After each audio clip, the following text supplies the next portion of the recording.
number 33, Andrew McKay. Batting 8th and playing shortstop, number 3, Carson Simpson.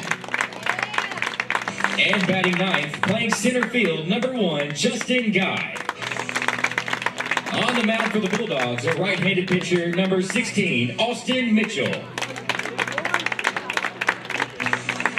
And now the starting lineup for the Cougars. Batting first and playing shortstop, number 15, Isaac Bowden. Batting second and playing right field, number 18, Colby Braxton. Batting third and playing catcher, number 19, Robert Brooks. Batting fourth and playing first base, number 10, Stephen Minter. Batting fifth and playing third base, number 7, David Meadows. Batting sixth and playing left field, number 9, Dane Bullock. Batting seventh, the designated hitter, number 22, Will Wilbanks. Batting eighth and playing second base, number 4, Matthew McDade. And batting ninth, playing center field, number 13, Connor Curley. On the mound for the Cougars, a left-handed pitcher, number 25, Jamie Boatwright.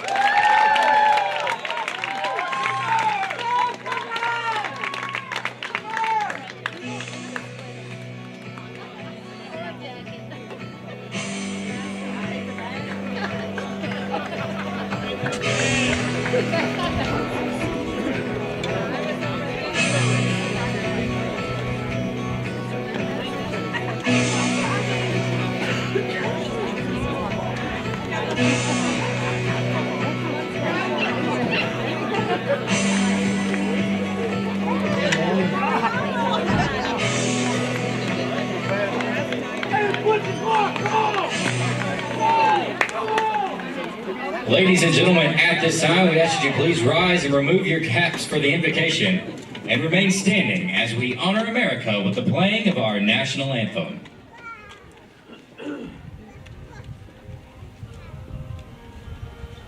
Let us pray. Lord, we thank you for this beautiful day you've blessed us with. We thank you for the opportunity to come out and enjoy the great sport of baseball. Lord, we ask that you keep both of these teams safe and that they honor you with the talents that you've given them. In your name we pray, amen.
Well, good afternoon, everybody, or almost good afternoon from Ray and B. Dillard Field here on the campus of North Greenville University. Welcome to Championship Sunday for the Division II Southeast region.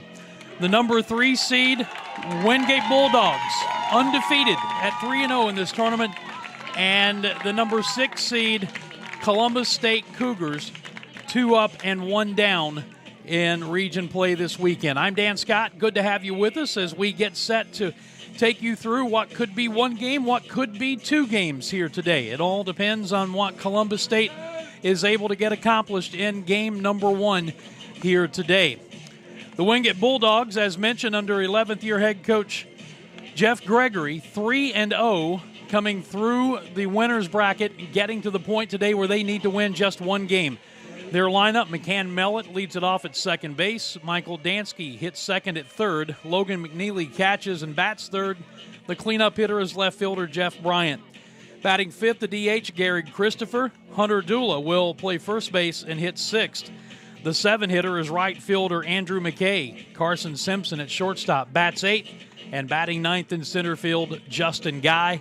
Austin Mitchell on the mound. More about him in just a bit. On the mound for Columbus State is left-hander Jamie Boatwright. He is a 6'1", 195-pound redshirt sophomore out of Powder Springs, Georgia. He is making his second appearance, his first start of this regional. Earlier, he went 2 innings, allowed 2 hits and an unearned run, walked 1 and struck out 1 in an appearance earlier in the region. Overall on the season, he is making his 13th appearance, his 11th start. He has 1 complete game, 3-0, a 5.48 earned run average, 47 2/3 innings, 66 hits, 32 runs, 29 earned, has struck out 35, walked 10, and the opposition hitting .324 against him. He will face McCann Mellett, Michael Dansky, and Logan McNeely, top third of the Wingate batting order here to open up this first game of Championship Sunday. Mellett hitting .353 on the season and .615 so far in this region. And before we get started, we have some kind of delay. Second base umpire Nate Starr had come toward the third base dugout, and now someone, one of the tournament officials or a trainer, is heading out in that direction. And it's not Starr. There is something on the field. Something that required a plastic bag to be retrieved. Not one of your more glorious assignments for the gentleman in the Panama hat who came out to pick that up, whatever it was, but it is done. Nate Starr, whatever it was, the second base umpire wanted no part of it. So a rather inauspicious beginning to this one before the first pitch has ever been thrown. Wingate got here by virtue of a 6-4 win over host and number 4 seed North Greenville in its opening game on Thursday.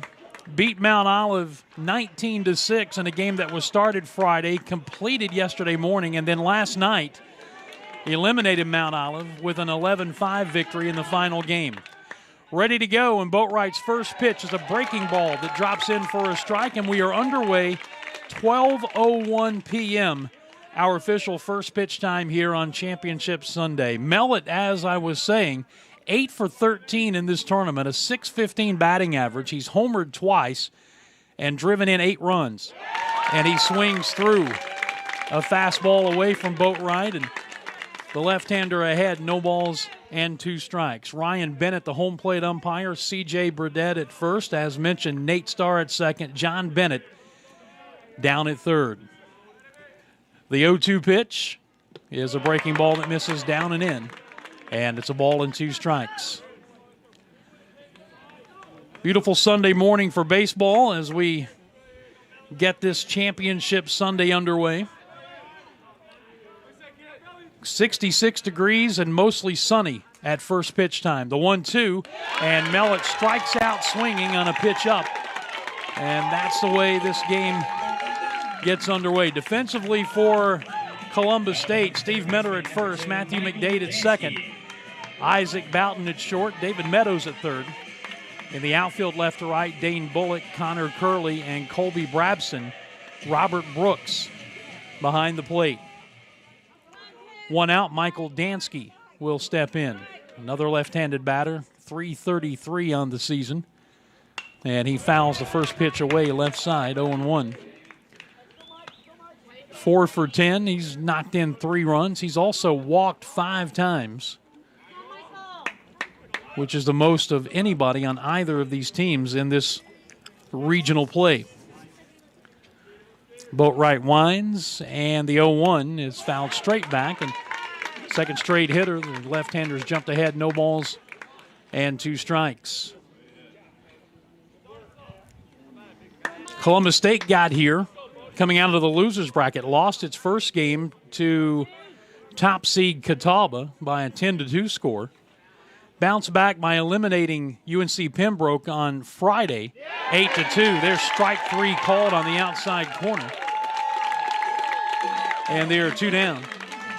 And then yesterday, knocked off the number 4 seed and host North Greenville in a wild one, 10-9. Game that they led 5-0. North Greenville tied it at 5. They led 8-5. North Greenville rallied with 3 runs in the 8th inning to tie it at 8. Columbus State scored twice in the 9th.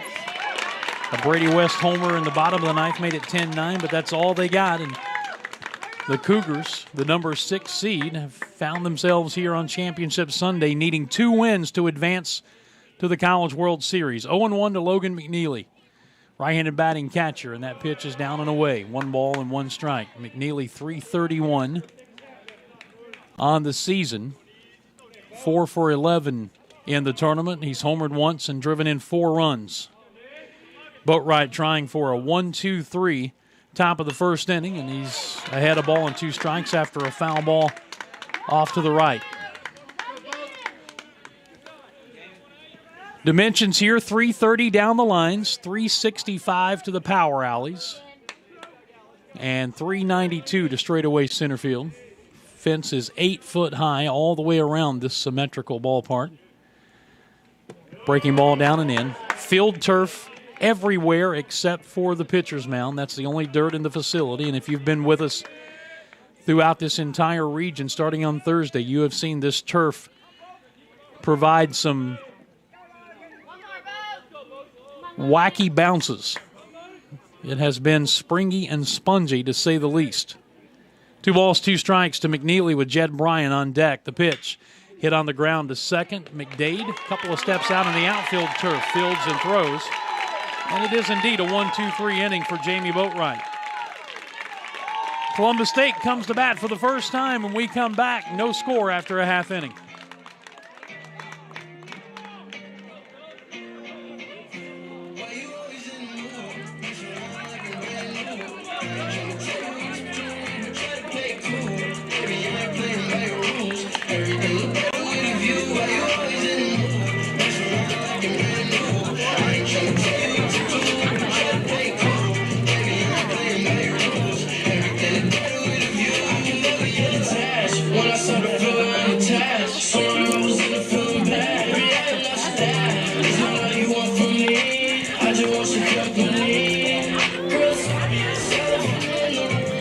As we move to the bottom of inning number 1, Wingate will send redshirt freshman right-hander Austin Mitchell to the mound. He's 6'1", 180-pounder out of Dallas, North Carolina. Making his 14th appearance, 5th start of the season. He does have a complete game. He's 3-1 and a .485 earned run average. He's thrown 42 2/3 innings, 57 hits, 27 runs, 23 earned. Great strikeout to walk ratio, 33 strikeouts, just 9 bases on balls. Opponents are hitting .333 against him. And he'll be facing a Columbus State lineup for 24th year head coach Greg Appleton that looks like this. Isaac Boughton leads it off at shortstop. Batting second in right field, Colby Brabston. Robert Brooks catches and hits third. The cleanup hitter is first baseman Stephen Mentor. David Meadows at third base bats number 5. Hitting 6th in left field, Dane Bullock. Will Wilbanks will be the DH and hit 7th. The 8 hitter is second baseman Matthew McDade, and batting 9th in center field, Connor Curley.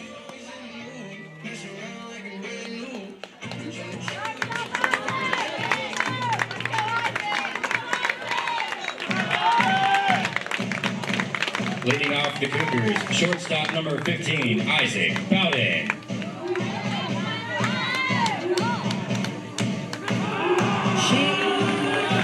Isaac Bowden will lead it off. Right-handed batting shortstop. .352 average. And he swings at the first pitch and shoots it foul. Right field side up on the hillside. He is 5 for 14 in this tournament. A home run, 3 RBIs. Overall, 12 long balls, and he's driven in 50 on the season. Chops that one foul down towards his third base coach, Patrick Collins, and it's no balls and 2 strikes. Boughton, Brabston, and Brooks. The killer bees, if you will, at the top of this lineup, all hitting 500 or better in this regional. The 0-2 misses the outside corner, and it's a ball and 2 strikes.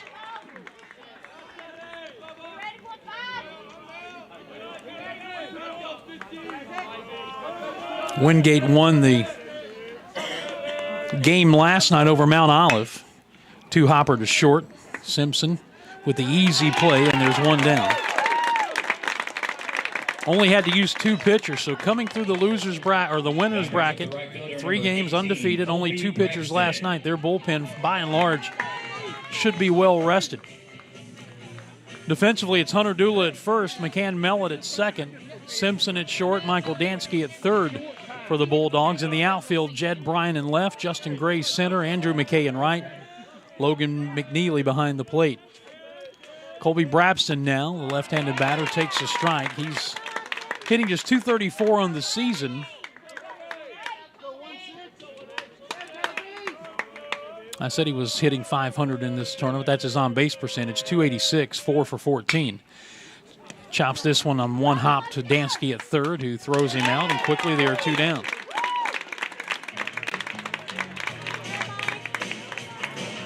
Now batting the catcher, number 19, Robert Brooks. And now Robert Brooks. .556 regional average. He's 5 for 9. Has homered once, his 22nd of the season. 3 RBIs, give him 56 overall, hitting .399 on the year.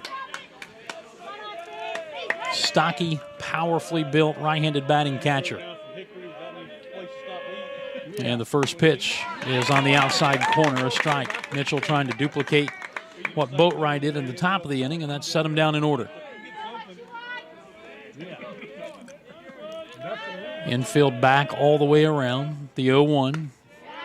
Right-hander misses outside, a ball and a strike. Center fielder Guy shading him a bit towards left center, so opening up a bit of a gap the other way. And it's in the air to center. Shallow. Guy sprinting toward the infield, diving, and he can't get it. He recovers quickly, gets it back to the infield to hold Brooks to a 2-out single. Lost his hat as he came full bore straight in towards second base, diving full length, got his glove on it, but couldn't reel it in. So a 2-out hit by Brooks, the first of the game for either team, and the inning will continue for the cleanup hitter, first baseman Stephen Mitter.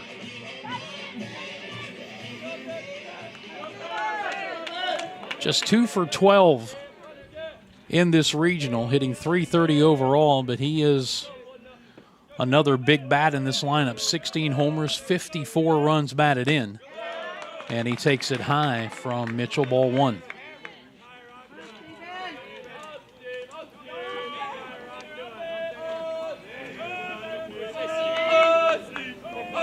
Second on the team in doubles, behind Boughton's 20. Mitter has 14.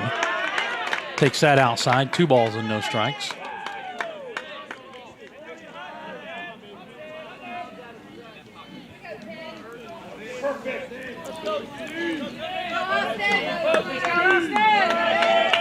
No score, bottom of the first inning. Brooks a 2-out single at first for Columbus State. And it's high, 3-0.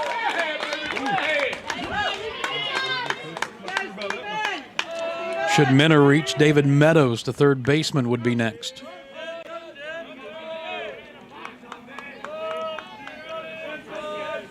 Three balls, no strikes. Right-hander brings it. And they turn him loose, and he pops it straight up behind the plate, drifting toward the third base dugout, and the catcher, McNeely, calling off the third baseman. Dansky makes a one-handed grab, and the inning is over. So Minner pops out on a 3-0 pitch, foul to the catcher. A hit and a runner left. Scoreless first inning. We head to the second here in Tigerville. For an inside look at today's championship.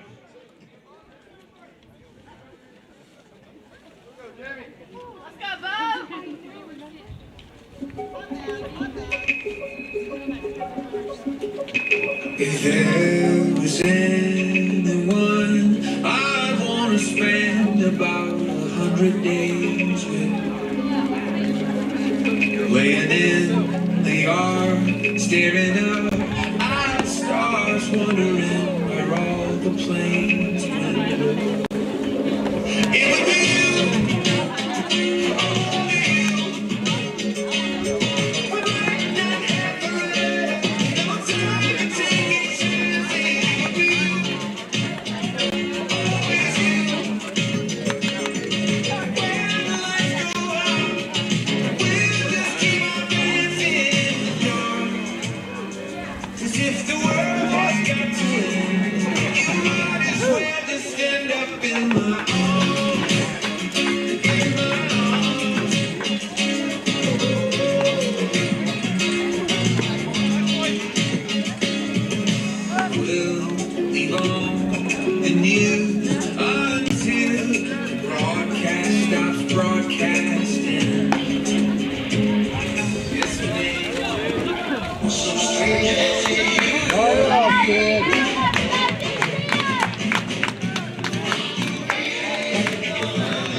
Leading off for the Bulldogs, left fielder number 12, Jed Bryant. 3, 4, and 5 here in the top of the second inning for Wingate. Bryant, Christopher, and Dula.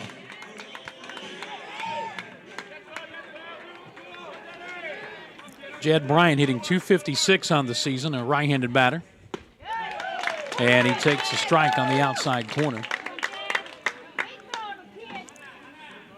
4 hits in the series, 1 a double, 1 a triple. He's driven in a couple of runs. The 0-1 to him. Down and away, 1 ball and 1 strike.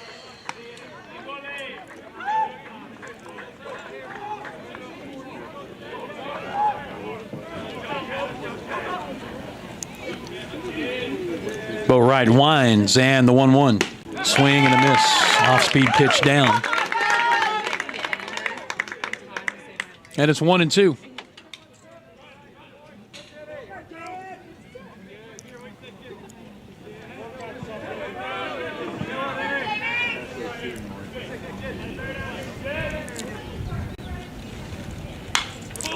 And he stays alive with a foul ball back. Let's go, Bo, one more. Holding it a ball and 2 strikes.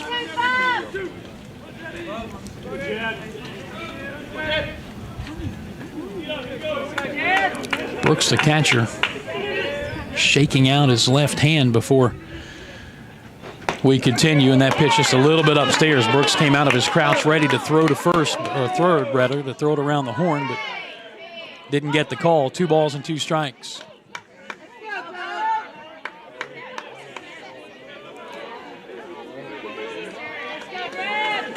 Brian out of the box for a moment, now back in.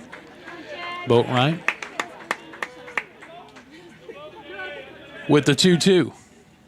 And he bounced that one up there. Counts full at 3 balls and 2 strikes.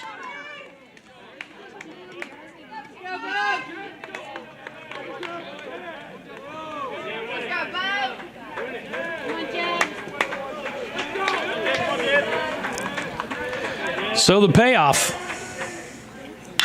And he hit it high and deep. Left field. It's 1-0 Wingate. To the left of the scoreboard, his 8th of the season. Not much doubt about it. RBI number 41, and the Bulldogs strike first here in the second inning.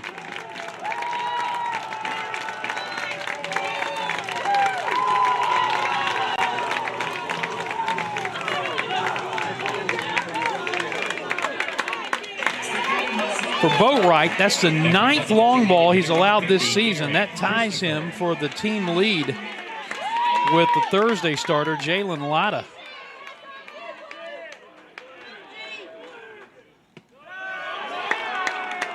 And the first pitch to the left-handed batting DH, Garrett Christopher, is off the plate for ball 1.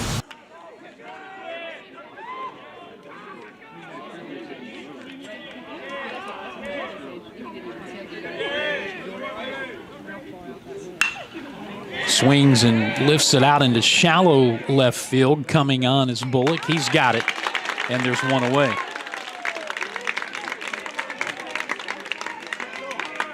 Now Hunter Dula, speaking of home runs, he has 8 of them on the season. 3 have come in this tournament.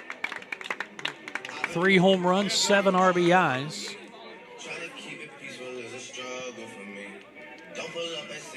And his other hit in this regional play has been a double, so all 4 hits have gone for extra bases. He takes a strike. 266 overall, now 35 runs batted in.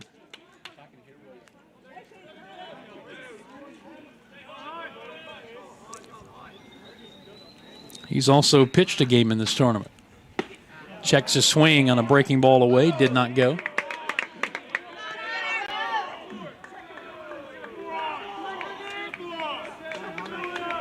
One ball, one strike.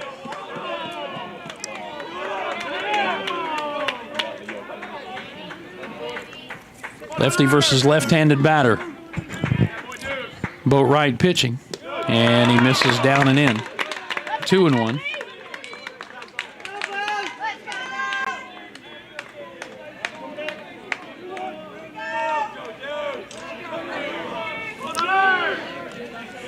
Wingate jumps out on top 1-0 on a Jed Bryant solo home run, and Christopher hits one high and deep down the right field line toward the corner, and it's caught at the base of the wall by Colby Brabston, about 15 feet fair. Boy, Hunter Dula just missed that one. Right fielder number 33, Andrew McKay. 2 down for Andrew McKay. Let's go, Bo. You got 2. 8 hits in this regional, including a home run as he tries to bunt. And that long ball was his first of the season. He has 15 RBIs overall, hitting .319. Behind a strike.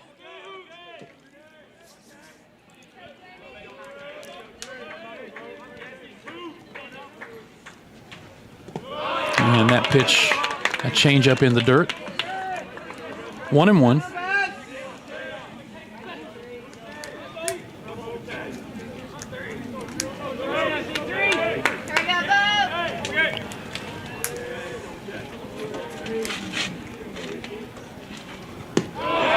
Again, he misses low.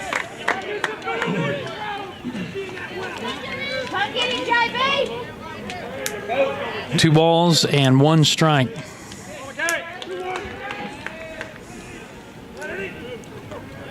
Boatwright winds and delivers. Swing and a miss.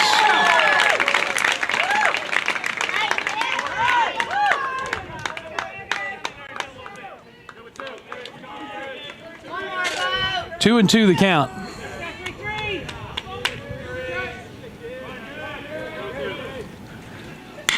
And a smash backhanded at third by Meadows. Long throw, and he got him. And the inning is over. But the leadoff homer by Bryant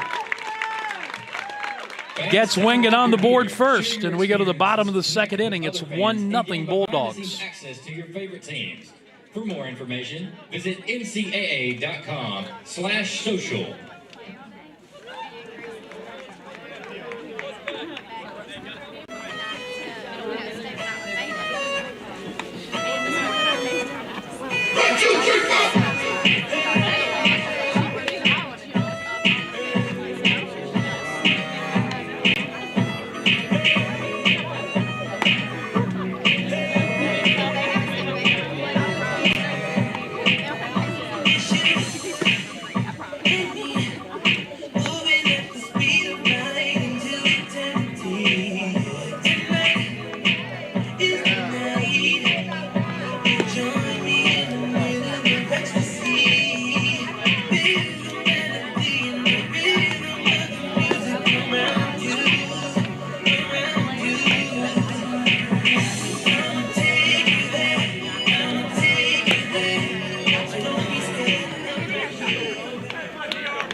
Leading off for the Cougars. Austin Mitchell's been given a one-run lead as we move to the bottom of the second inning. 5, 6, and 7 for Columbus State.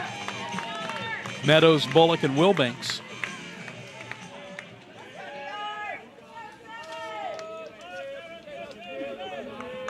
Meadows a right-handed batter. Mitchell's first pitch. At the knees, a strike.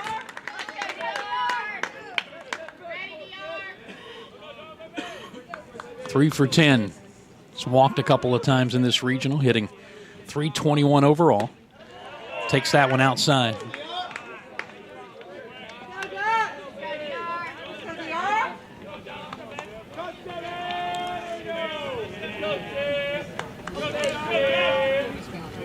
One ball, one strike.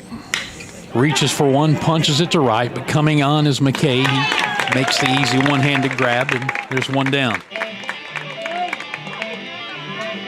That'll bring up the left fielder, number 9. Now Dane Bullock.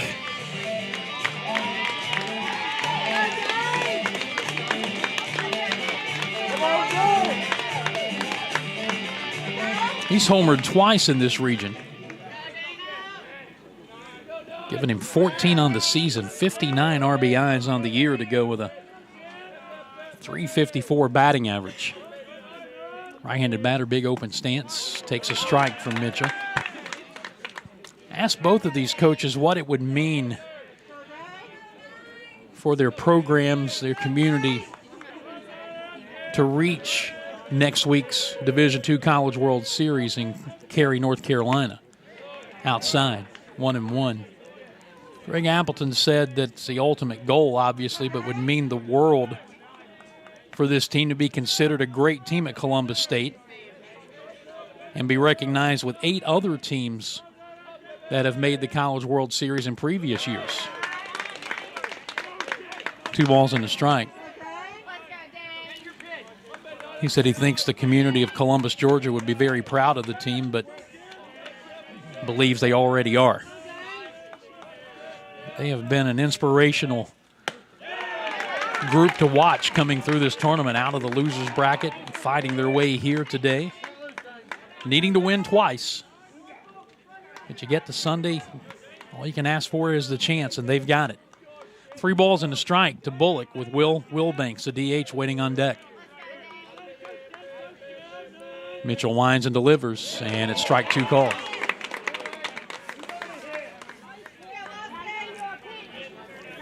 So he's come back to run it full at 3-2. 1 out, nobody on here in the bottom of the second inning. It's 1-0 Wingate.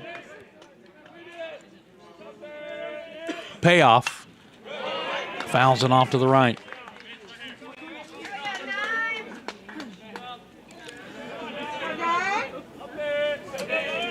Asked the same question to Jeff Gregory, the Wingate head coach. And he just talked about the excitement this team has generated toward the end of the season. There's ball 4 outside. They have their second base runner. Wingate won the SAC tournament, South Atlantic Conference. So a number of former players, friends, relatives, coaches have all reached out to say they were following the run through the conference tournament, watched all the games. Baseball has been a highly thought of sport at Wingate for a long, long time. There's a strike to left-handed batting DH Will Wilbanks. They expect to be good year in and year out, and opportunity to get to a World Series would be another feather in the cap of this historic program. They lead at 1-0 here in the second. Wilbanks, a fly ball to left center. Moving over is Bryant, the left fielder. He's got it. And they're 2 away.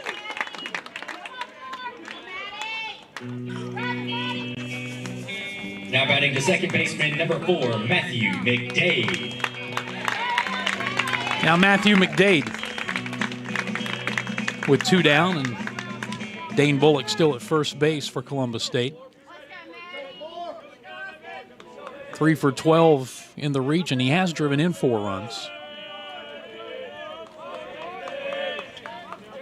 Right-handed batting second baseman, hitting .274 on the year. A little bit of pop at the bottom of this lineup.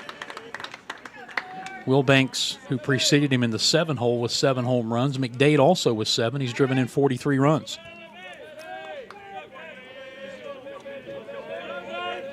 No balls and a strike to him. The 0-1. Down and away. 1 ball, 1 strike. 1-0 Wingate. Top of this inning, Jed Bryant hit a leadoff solo home run off Jamie Boatwright. Wingate trying to run through this tournament field undefeated. Claim the region championship. Columbus State trying to win a doubleheader today and be the team that comes out of the Southeast region and heads to the College World Series next week. 2 balls and a strike.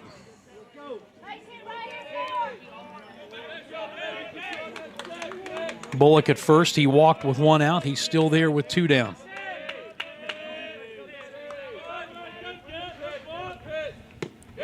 And it gets off of the mitt of the catcher, McNeely.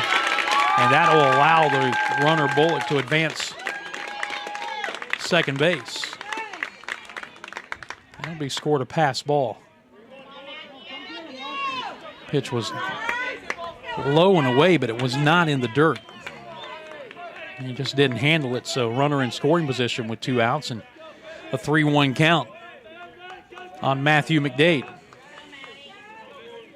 First opportunity with a runner in scoring position for Columbus State in the game, and now Mitchell steps off. He wants a new set of signs.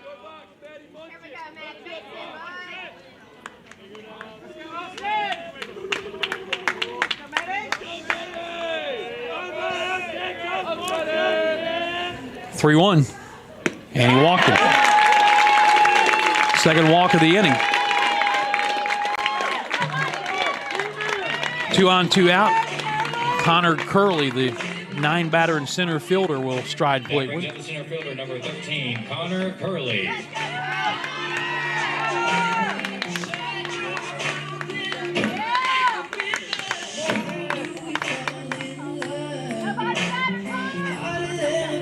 And now timeout as pitching coach Dusty White going to walk out to talk to his right-handed batter. We've got an email address for you if you'd like to check in with us during this championship Sunday action.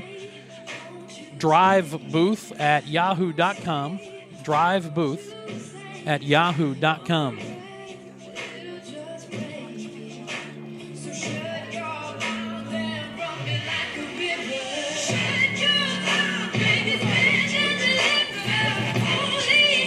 Meeting just now being broken up by the home plate umpire. Curley is a .274 hitter on the season. .333 in this region, 4 for 12. Has a double and has knocked in 3 runs.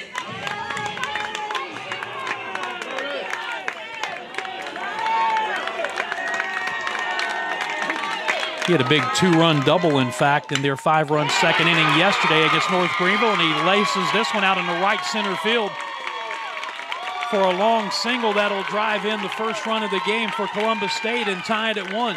Didn't waste any time. Jumped on the first pitch. Singles into right center. Bullock scores. McDade advances to third. It's a 1-1 ball game.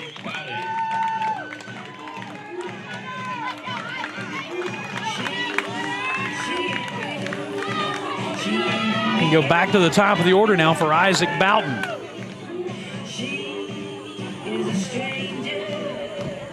Base on balls proved to be an issue for Austin Mitchell here.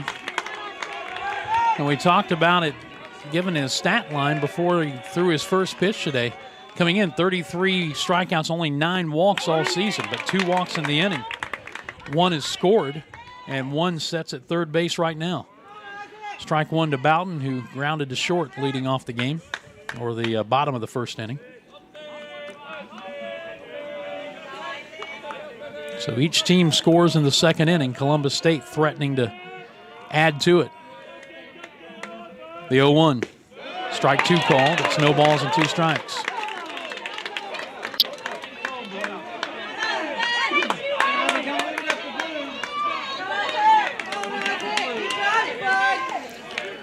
Mitchell trying to strand runners on the corners, limit the damage to a run. The 0-2 pitch. Breaking ball low and outside. 1-2.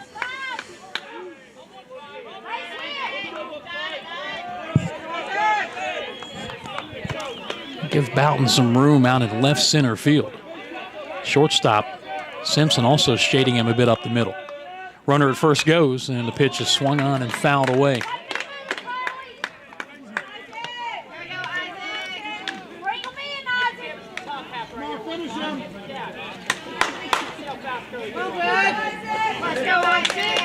Holding it a ball and 2 strikes. Curley returns to first. McDade leading down the line at third. Runner goes again, and a breaking ball misses low. No throw. Stolen base for Curley, his 11th of the season in now 15 tries.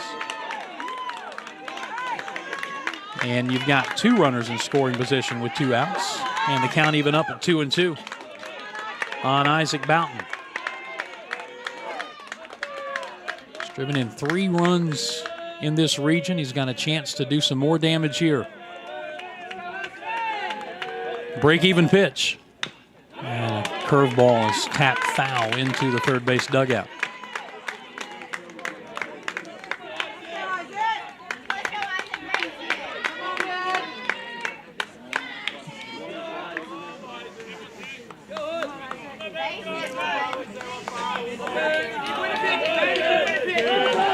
.37th pitch of the game coming up for Mitchell here on this 2-2.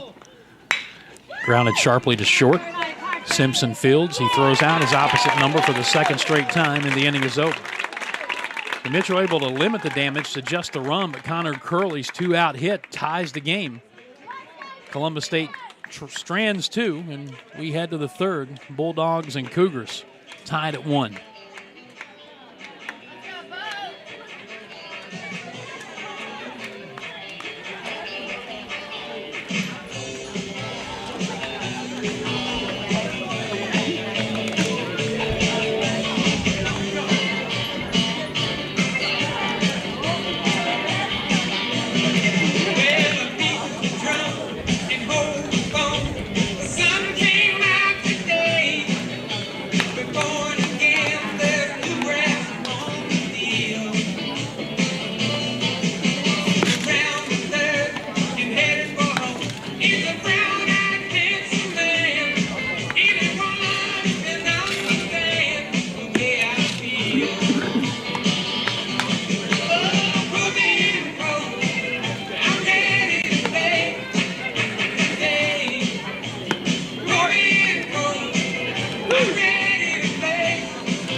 Leading off for the Bulldogs, shortstop number 3, Carson Simpson. Top of the third inning, 8, 9, and 1 due up for Wingate. Carson Simpson, Justin Guy, and McCann Mellett in a 1-1 game. Jamie Boatwright winds and delivers, and Simpson swings through the first pitch, strike 1. 336 hitter on the year. 4 for 11 with 3 runs batted in so far in this Southeast region.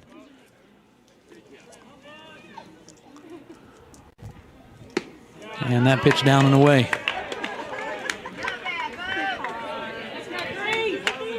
One ball, one strike.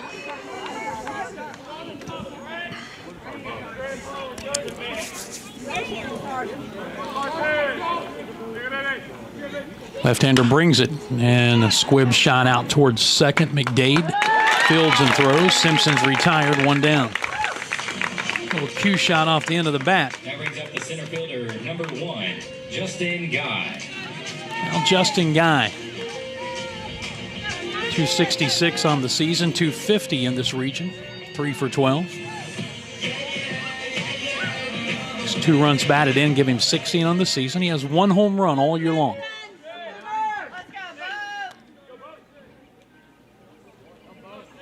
Right-handed batter, and Boatwright brings the first pitch to him, and he misses outside, ball 1.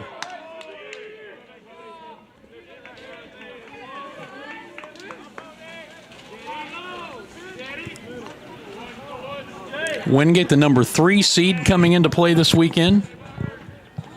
Columbus State, the number 6 seed. 2 balls and no strikes.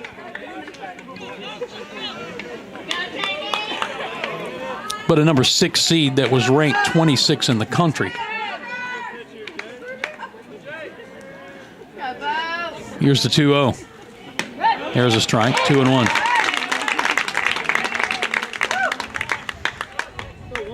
Boatwright retired the first 3, gave up the home run to Bryant, leading off the second. He's retired 4 straight since. Shakes off a sign. Now ready with the 2-1. Swing and a miss. And it's 2 balls and 2 strikes.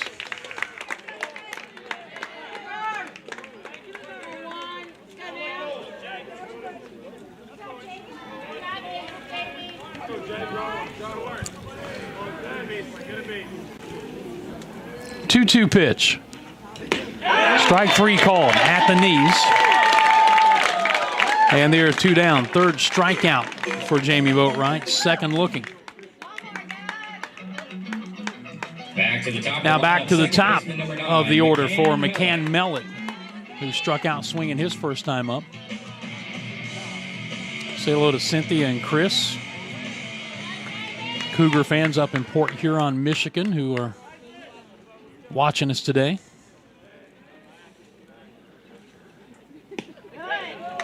And again, that email address is drivebooth@yahoo.com, or if Twitter's your thing, Dan Scott Show is the Twitter handle. Strike 1 to the left-handed batting Mellett. He struck out swinging, leading off the game. 1-1 score here in the top of the 3rd. Check swing, and he went too far. Pitch down and in, and Mellett behind, no balls and 2 strikes. Michael Dansky would be next. Boatwright emphatically nods the okay to his catcher Brooks, the 0-2 pitch, and he struck him out swinging again. Inning is over, 3 up and 3 down. 4 strikeouts for Jamie Boatwright. We head to the bottom of the 3rd. Wingate won, Columbus State won. All forms of legal and illegal sports wagering, as it has the potential to undermine the integrity of sports contests and jeopardizes the welfare of student athletes and the intercollegiate athletics community. For more information, go to don'tbetonit.org. Billboard, baby, do a leap and make them dance when they come on. Everybody looking for a dance, throw the bring on.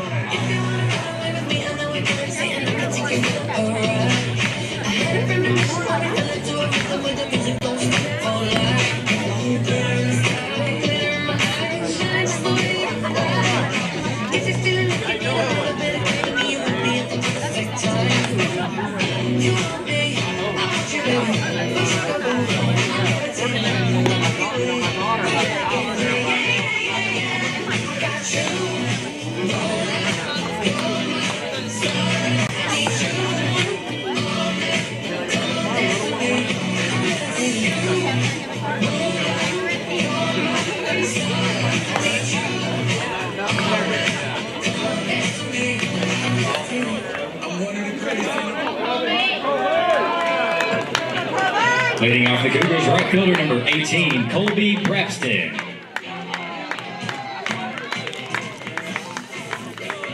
Colby Braxton to lead it off for Columbus State here in the bottom of the 3rd.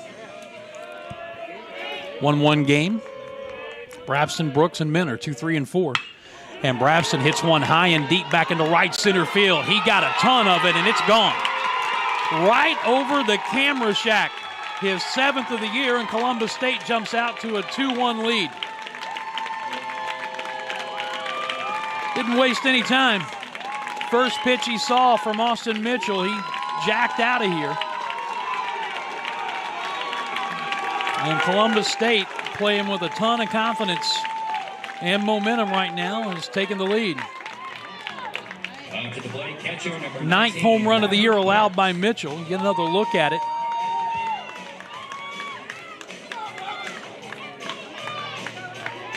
Put our camera guy in a helmet.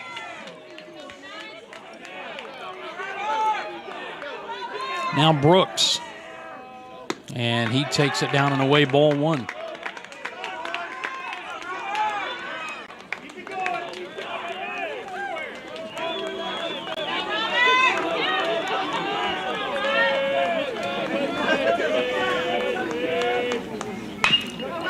Off the fist, down to third, 2 hops for Dansky. His throw in time, and there's 1 out.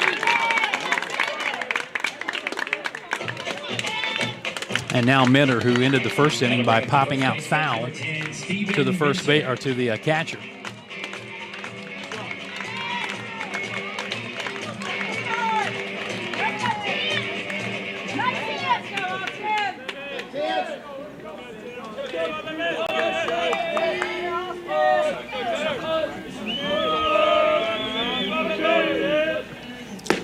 Breaking ball, strike 1 to the right-handed batter.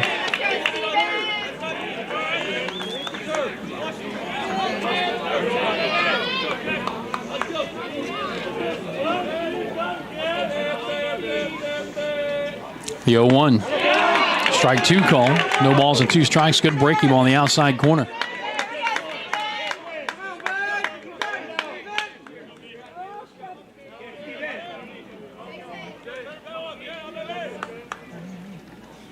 And he misses down and away with that one. Tried to get him to go fishing, but he wouldn't.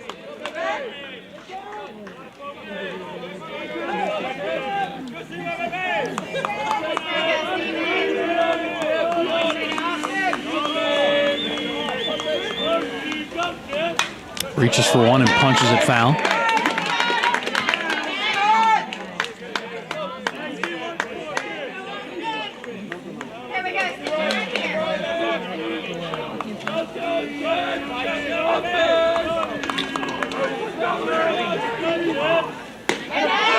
And off the plate outside. 2-2.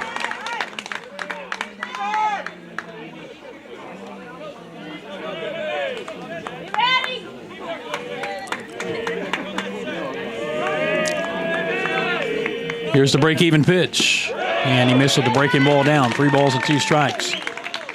So he was ahead 0-2. And now is about to throw a payoff pitch to Minter with 1 on, or 1 out rather, nobody on. The home run by Brabston here in the top of the third, bottom of the third, excuse me, has given Columbus State a 2-1 lead. Payoff pitch, breaking ball, he pops it foul down beyond the first base dugout, and that'll be out of play. Count holds at 3-2.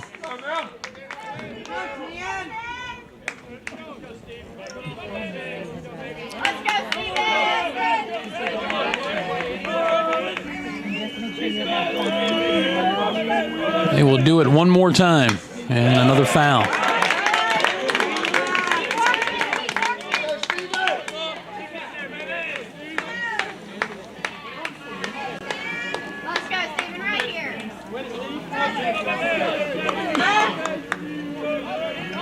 So Minter hanging tough. The 3-2 pitch again. Strike 3 called on the outside corner. And they are 2 down.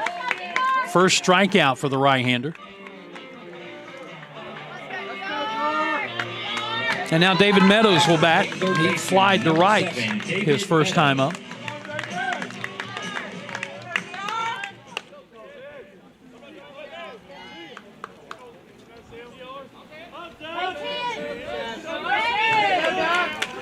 Right-handed batter in the first pitch. He takes a big swing at a breaking ball, was way out in front.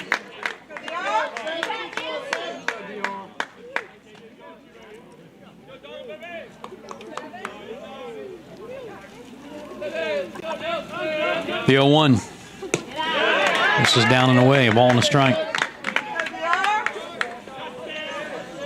Go DR.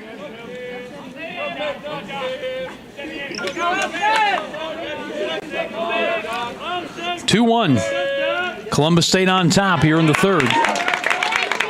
Strike called on the outside corner, 1-2.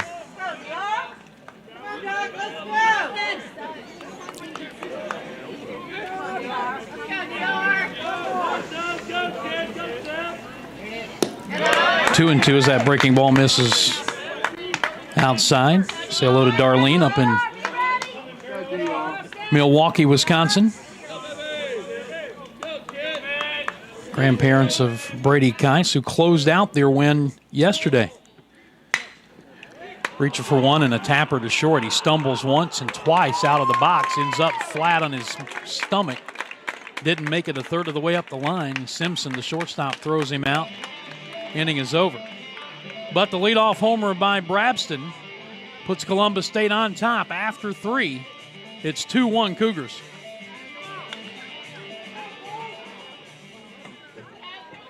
Fans merchandise is not available at today's event, but for great championship gear and memorabilia, shop online at event1teamstore.com. Consistent with CDC guidelines, individuals that are fully vaccinated are not required to wear a mask at today's event. However, attendees who are not vaccinated are still encouraged to wear a mask. As always, in order to help keep NCAA championships safe, please remember to wash and sanitize your hands as frequently as possible at today's game.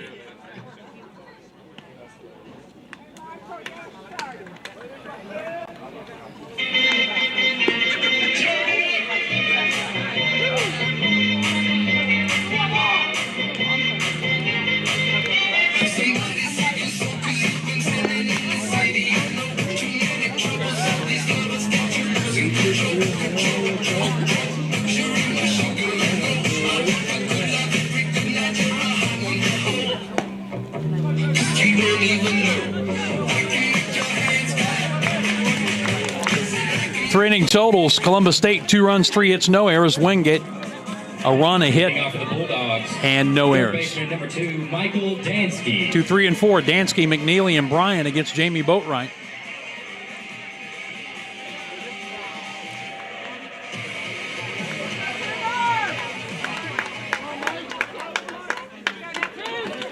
Dansky struck out looking in the first inning. Boatwright delivers a big breaking ball that stays up and in.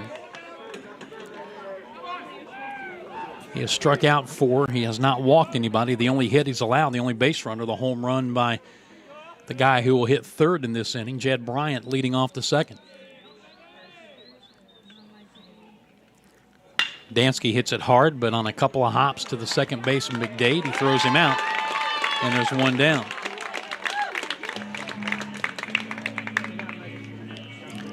Now McNeely, who bounced out to McDade at second, his first time up. Got an email from a gentleman named Tommy Redding, who is admittedly a Catawba fan. They were the number 1 seed in this tournament. He's a Catawba fan and alum, he says, and asking about the fact that a number 4 seed, North Greenville, hosts this tournament, and wondering if a more fair solution would be for a neutral site in a situation like this. In essence, why is a number 4 seed hosting a tournament? We addressed that. You know, I talked about it back on the first day of the tournament on Thursday, Tommy. 1 ball, 1 strike. I did some checking on that because it is unusual, admittedly, for a 4 seed to be hosting. There's no question about that. But as you know, this is not a normal year. Here's the 1-1. High and away. Didn't miss by much. 2 balls and a strike. And there were a number of factors involved. One being that in South Carolina, the COVID protocols are not as stringent right now as they are in North Carolina, which made it easier and logistically makes more sense to host a tournament in a place where the protocols give you a little more leeway. So that was maybe the single biggest factor that came into play. 2 balls and 2 strikes. Break-even pitch. And he reaches for it and punches it foul up on the hillside beyond first base. A couple of other things. North Greenville, the people here have hosted recently back in 2018, so there's a familiarity with how to get it done. And then the fact that you've got an all-turf field that takes, for the most part, rain issues out of the question. All you have to do is cover the mound, and everything else is all turf, so you pull the tarp off the mound and you're ready to go once the rain stops. Unless you have a situation like we had here Friday night with lightning and everything else. Foul straight back and the count holding at 3-2. Those were secondary issues. The biggest issue was, like everything else since January of 2020, dealing with COVID and COVID-related issues and protocols.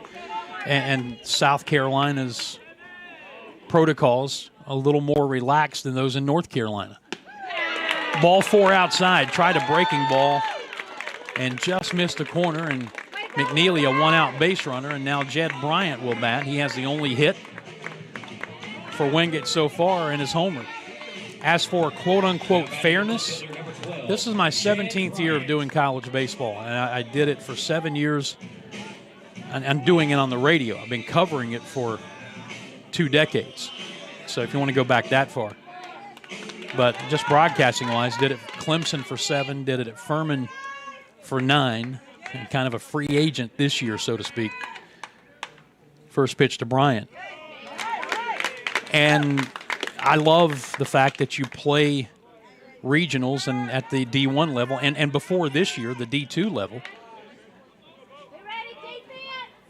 at home sites and super regionals at home sites. I think that's part of the reward for having a great season and part of the challenge of getting to a World Series, which is held at a neutral site.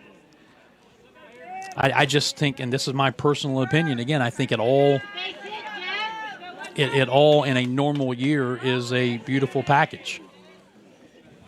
And in a normal season, Catawba as a number 1 seed most likely would have hosted. Bryant lifts this one into left center field, shallow. Starting back was Bullock, now coming in. He'll give way, though, to the center fielder, Curley, and there are 2 outs. So I can understand your frustration as a Catawba fan and the number 1 seed having to go to the number 4 seed hosting the tournament. But I think we all just have to take a little bit of a step back and realize that this is not a normal year. And next year, good Lord willing, we'll be back at the Division II level doing it like Division I. You'll have the 16 regional sites and then 8 super regional sites. But I think that's part of the package. I like that. There's a fly ball to right coming on, and making a sliding catch is Brabston to end the inning. Christopher thought he had one, but Brabston came sliding in to take it away. And the top of the 4th inning is in the books. A walk, a runner left, and that's it. We go to the bottom of the 4th. Columbus State coming to bat, leading it 2-1.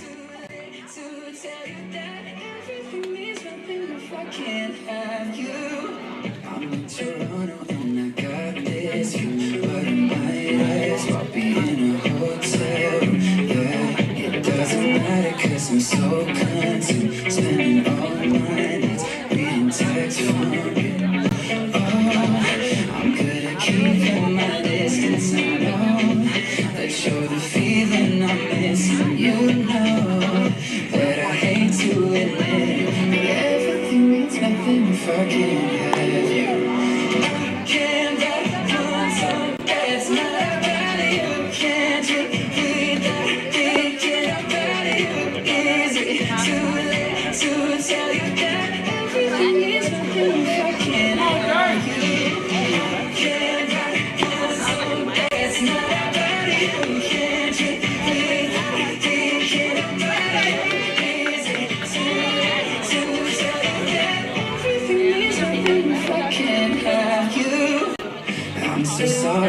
my timing's off, but I can't move on if we're still burning too.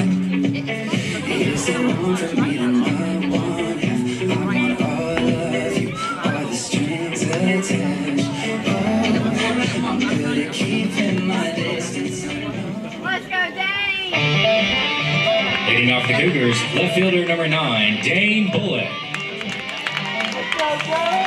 Bottom 4, 2-1 Columbus State. They come to bat 6, 7, and 8. Bullock, Wilbanks, and McDade against Austin Mitchell.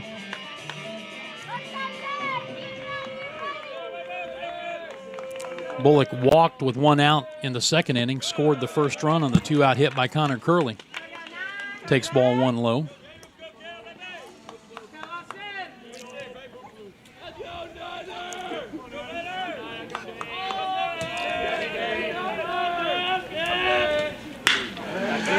Fly ball back into center. Guy got turned around, but he's got it. 1 out.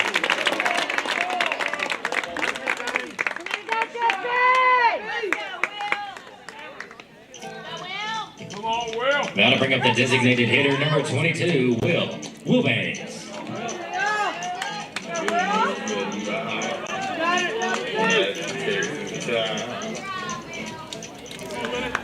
Now Wilbanks, who flied to left his first time up.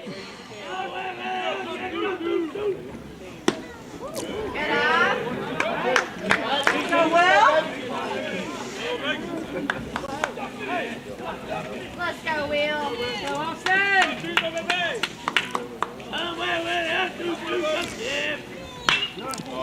Hits one high and deep down the right field line, but that is going to hit off the top of the wall and bounce out of here, but foul. Had just a little too much hook on it, hit the top of the wall and bounced over, but a foul ball.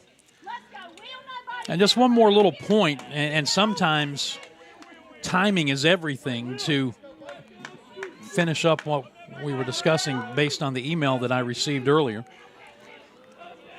From Tommy, I believe it was. On May 14th, North Carolina Governor Roy Cooper lifted a number of the COVID restrictions in the state. Strike 2, 1 ball and 2 strikes. Wilbanks thought he had struck out after that swing and a miss. He was on his way to the dugout, and the umpire had to tell him, no, it's only 2. You got 1 more.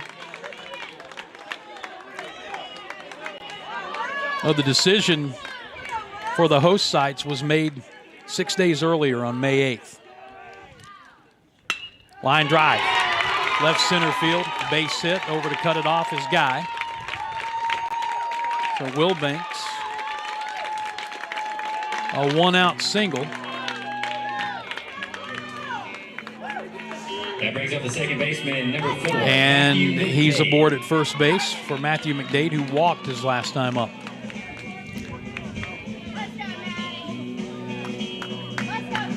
So had the decision been made a week later, perhaps Catawba would have been the host as the number 1 seed, but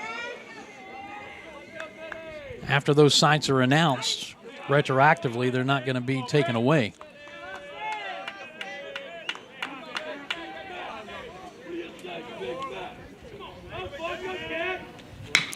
First pitch swinging, a fly ball to center. Guy started back, now coming in, drifting a bit towards right center to make the catch. And they are 2 down. Up to the plate for the Cougars, center fielder number 13, Connor Curley. Now Connor Curley, who drove in the first Columbus State run with a base hit. 2-out single in the second inning. They lead it 2-1, do the Cougars. Needing a win to force a winner-take-all championship game later this afternoon between these teams. If Wingate wins this one, they advance. Bunt and a beauty, third base side. They're going to let it roll, they're going to let it roll, they're going to let it roll, and it goes foul. Oh, my. Almost ran out of steam before it took that left-hand turn. It laid precariously on the painted third baseline before it finally drifted to the foul side. And the only chance that Michael Dansky had was doing what he did, letting it roll and offering up a prayer.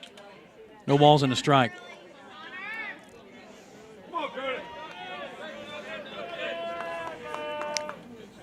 Will Banks a short lead at first. There's strike 2 on the outside corner. He has only attempted 2 stolen bases all season. He's been perfect both times.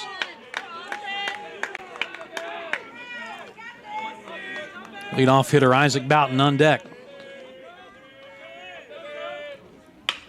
And a fly ball, shallow right. That will drop in front of McKay for a base hit. Looked like it got in on his fist a little bit. Had enough topspin to drop before the right fielder could get there. Curley is 2 for 2. And now you go back to the top of the order for Isaac Boughton, who twice has grounded out to his opposite number, shortstop Carson Simpson.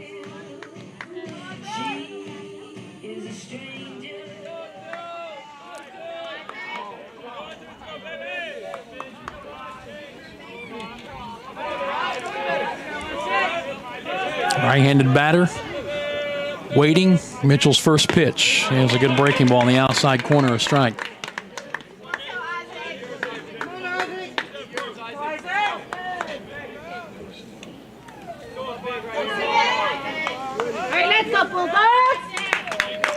Outfield just about straight away. Guy in center, a step or 2 towards left center for the right-handed batter. He reaches for one and pokes it foul up on the hillside. To the right, it's no balls and 2 strikes. Come on, Mitchell! One more! Bring him in, Isaac! Go, Isaac!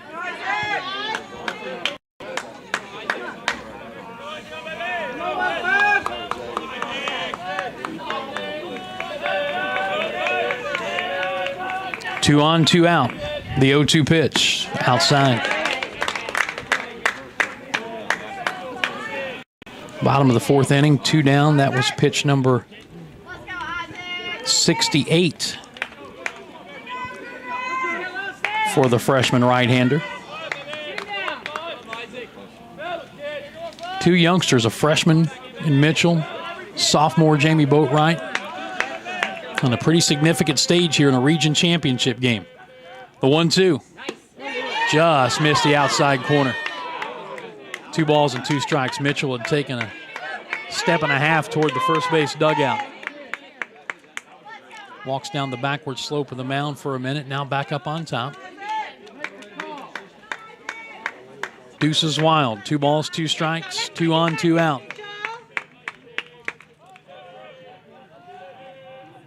Checks the runner at second and pitches. Ball 3 low. Again, trying to get him to go after a breaking ball.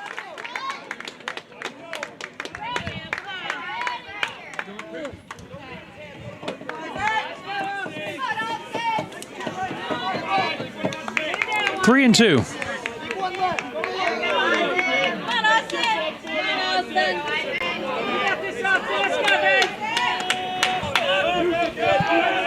Runners will be moving. There they go.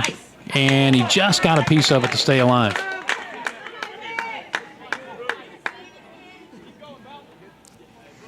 Let's go, Isaac. Right here, bud. Base hit.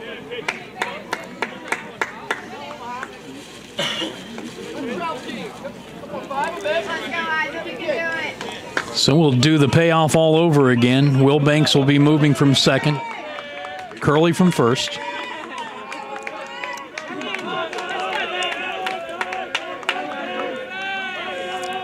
There they go. And the 3-2 in the dirt, ball 4.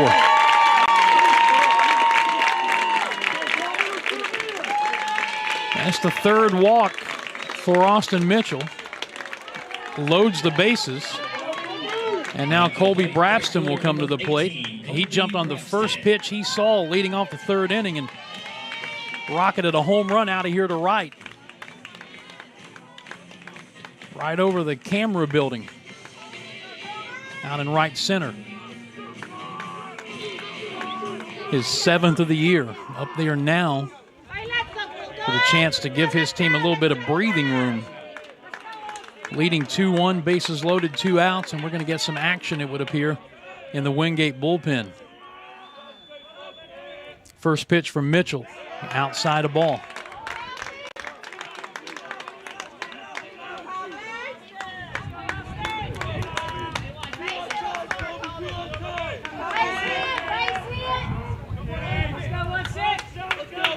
Cougars leading from every base. And now time called at the plate.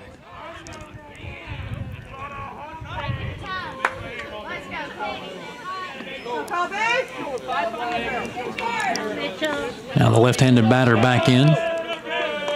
As far back as you can be and still legally be in the batter's box. The 1-0. And a big bounding ball towards second. Fielded by Mellett. Throws him out. And Mitchell escapes a big-time two-out jam here in the bottom of the fourth inning. They leave him loaded. And we head to the fifth in a good one so far. 2-1 Columbus State here on Championship Sunday.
Leading off for the Bulldogs, first baseman number 17, Hunter Dula. Dan Scott with you here at Ray & B. Dillard Field,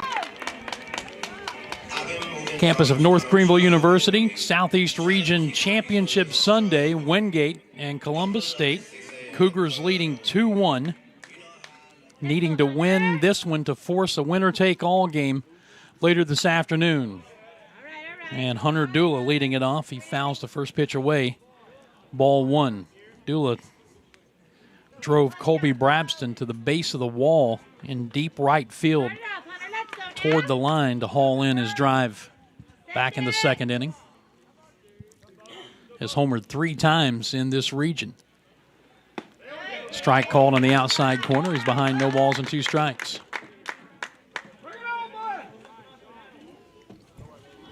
Come on, Hunter! One more, bud.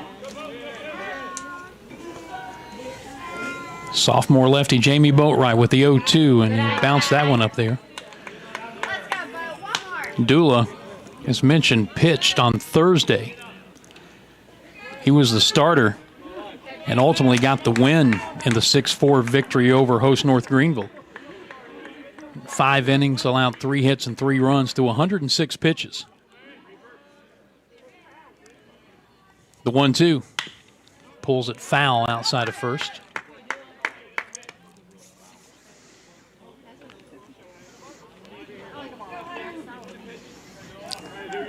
And given the fact that this is tournament baseball with a chance to go to a region championship on the line, you have to wonder if he would be a candidate to start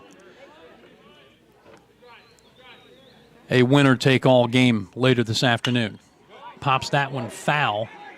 Back behind third, Meadows, right on the line and in fair territory, straddling the line, makes the catch. 1 out. That'll bring up the right fielder number 33, Andrew McKay. All right, Andrew, come on now. Pace it, buddy. Andrew McKay grounded to third his first time up. Boatwright has allowed just 2 base runners. A leadoff homer by Bryant in the second. A 1-out walk to McNeely in the fourth has been very, very good. Breaking ball for a strike.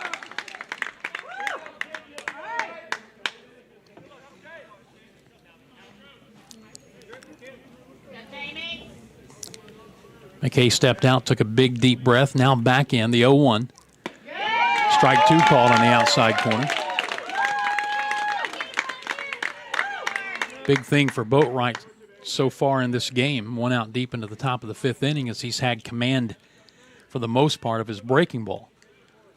Been able to spot it inside, outside. Right-handed hitter, left-handed hitter, it hasn't really mattered. The 0-2.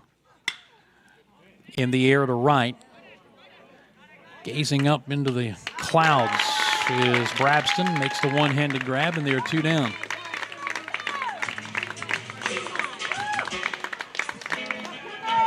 Now Carson Simpson. Now batting the shortstop, led off number the 3, third Carson inning with a ground ball to second.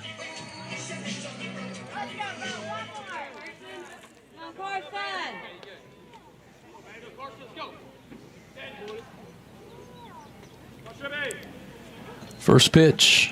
Fastball in there for a strike.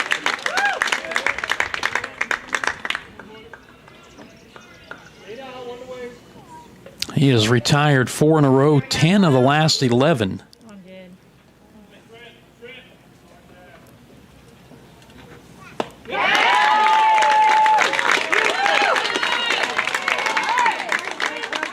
And 14 of the 16 batters he's faced overall. He's ahead, no balls and 2 strikes.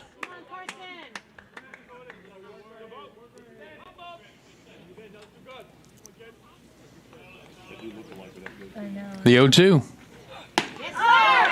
Tried to paint the outside corner with a fastball and just missed. 1 ball, 2 strikes.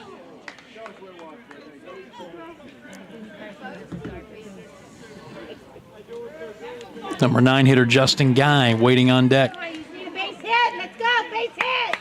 The 1-2. Off-speed pitch down and away.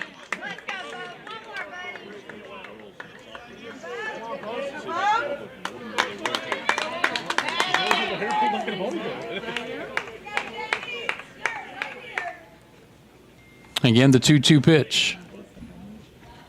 Outside ball 3.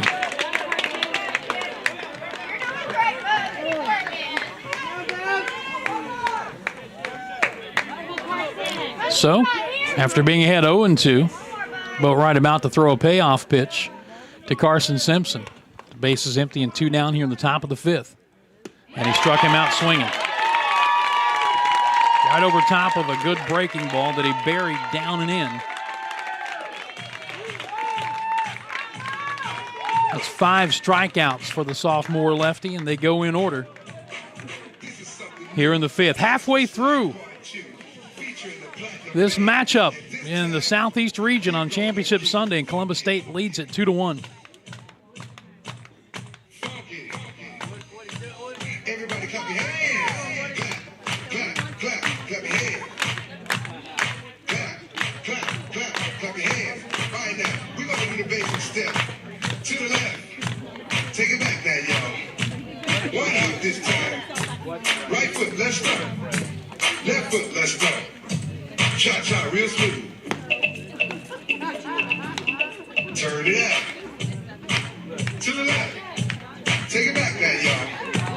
1 hop this time. Right foot, let's start. Left foot, let's start. Cha-cha now, y'all. Now it's time to get funky. To the right now. To the left. Take it back now, y'all. 1 hop this time. 1 hop this time. Right foot, 2 stumps. Left foot, 2 stumps.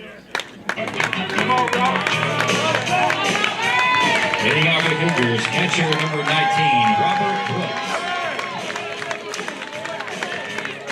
Columbus State leading it 2-1 as they come calling here in the bottom of the 5th inning. 3, 4, and 5. Brooks, Minner, and Meadows against Austin Mitchell, pitched out of a bases-loaded 2-out jam in the last inning. They've got troops ready in the bullpen if he needs it, and Brooks, who singled his first time up, bounced to third in the 3rd, takes a breaking ball, ball 1.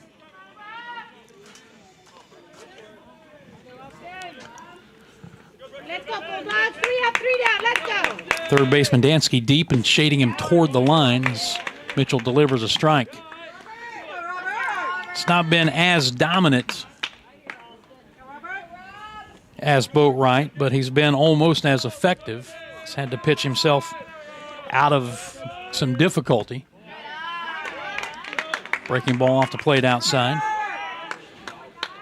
Gave up a 2-out run scoring single in the second inning that was set up because he walked 2 in that inning, and then the leadoff homer by Brabson in the third for the runs. Last inning, 2 hits and a walk loaded the bases, but he got out of it by inducing Brabston to bounce out to second base. But behind here, 3-1 to Brooks, leading off the bottom of the 5th inning.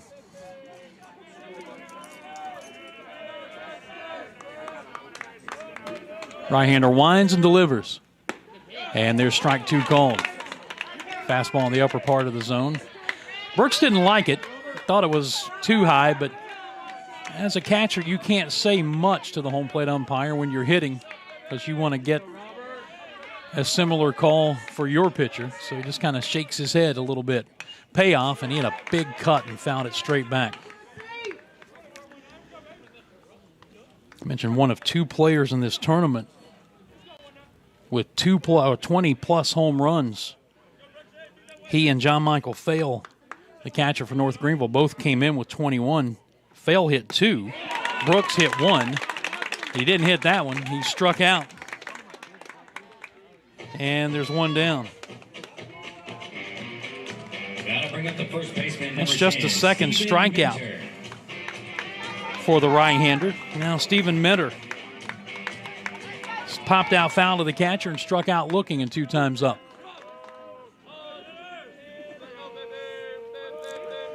He's 2 for 14 in this region.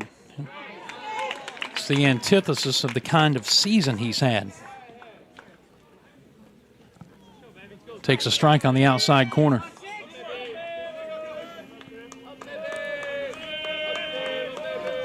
Right-hander winds and delivers. Just missed the corner that time. 1 ball, 1 strike. McNeely tried to frame it, but he had to bring it in a little too far.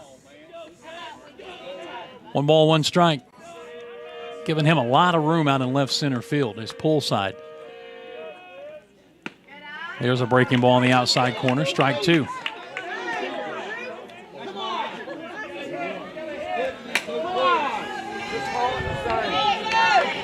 One ball, 2 strikes.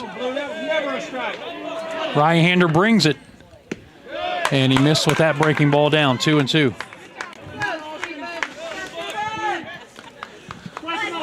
You might imagine the fans are intensely into this one. One side disagrees with one pitch, the other side with the other. Down and away. Everybody agreed on that one. That was in the dirt. 3-2.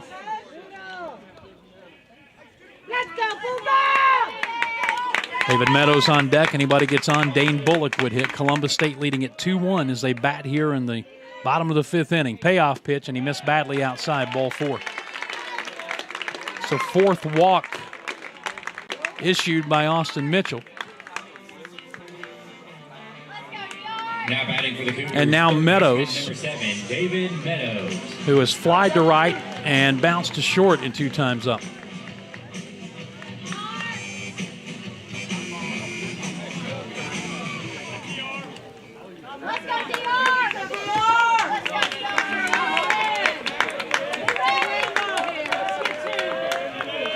So Mitchell goes back to the stretch. And his first pitch is a fly ball down the right field line. That's going to twist foul, and it's going to bend out of play beyond the bullpen.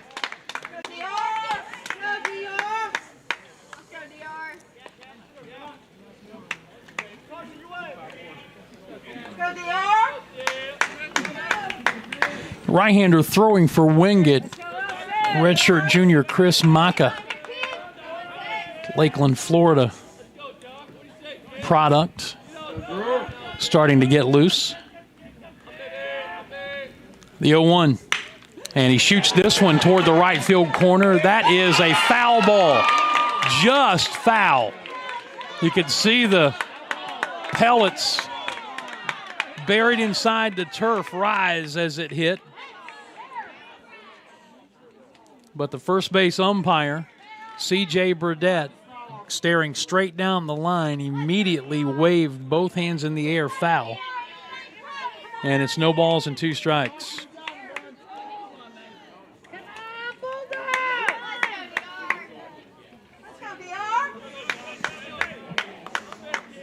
Folks here, as is always the case, seeing it with their hearts and not their eyes. The 0-2 reaches for one, bounces it to third. Only play will be to first as Minner will move up 90 feet. Meadows is out 5-3, and there's another example of the springiness of the turf. He was way out in front, rolled over on it. It was a big, high bouncing ball that Dansky had to wait to come down as he charged. And by the time he got it, his only play was to first base. So runner in scoring position with 2 outs now for Dane Bullock, who has walked and scored and flied to center in his 2 trips to the plate. All right, let's go. 1-6, 1-6, nothing gets fight. Let's do that. Come on, Bulldogs.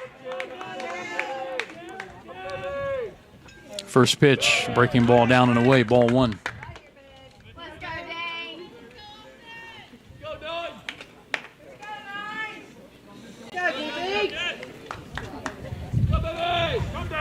Columbus State leading 2-1 here in the bottom of the 5th with a runner in scoring position, 2 outs. Again, they need to win this game to force a winner-take-all matchup immediately following this one. Wingate wins.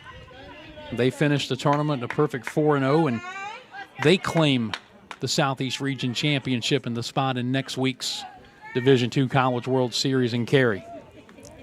2 balls and no strikes. This will be the 93rd pitch of the afternoon for Austin Mitchell.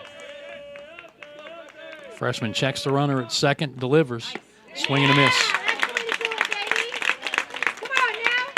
2-1.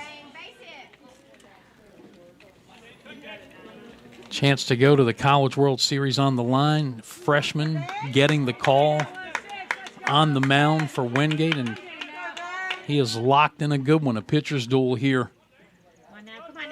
So far, his team down a run, 2-1. Again, looking back at second and pitching. And a changeup floats in for a strike, 2-2. Could tell Bullock wanted to pull the trigger on it, he just couldn't. So he's come back to even it up at 2 balls and 2 strikes, says Mitchell. Come on now, let's do that.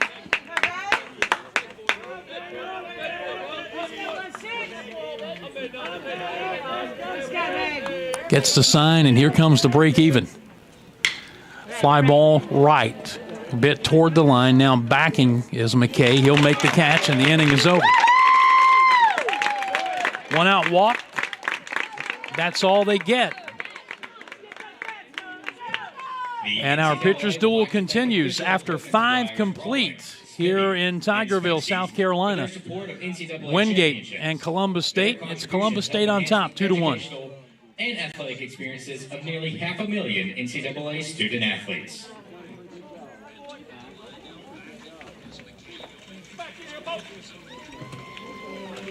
I don't know where I am, I don't know where you take me, I don't know where you take me. I just follow your trail and I'm losing your mind and I'm losing your head. I've been scared from this love, 'cause I'm passionate. I just want to live my way and never back to you.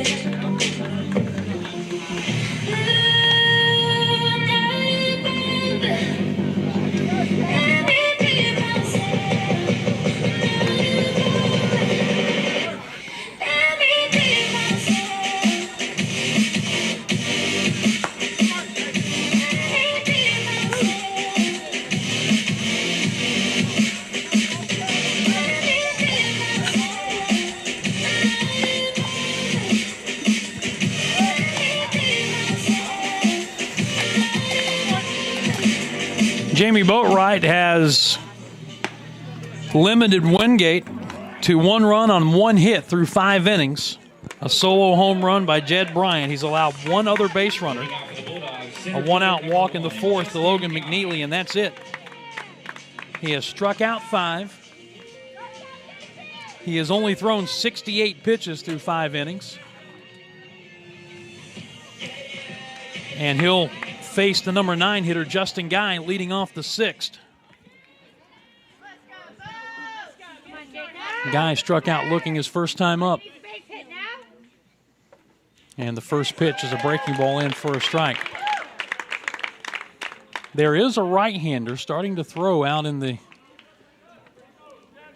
bullpen for Columbus State. Occasionally tossing, occasionally watching the action, swing and a miss. Chased a breaking ball down. It's no balls and 2 strikes. Guy, Mellett, and Dansky. 9-1-2 for Wingate. Strike 3 swinging.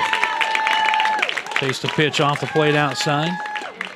1 out, 6 strikeouts for the sophomore lefty. Kind of put this in perspective.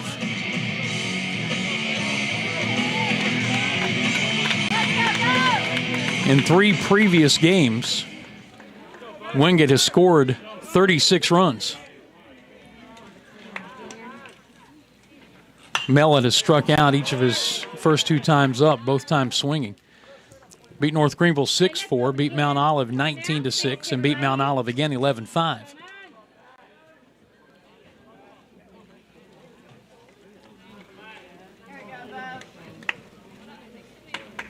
We talked about all the teams being ranked here. I think the only one who wasn't ranked in the top 30 coming in was UNC Pembroke. No balls and 2 strikes. Catawba was number 8, Wingate number 16, North Greenville number 19, Mount Olive number 11, Columbus State number 26. 1-2, breaking ball down and away.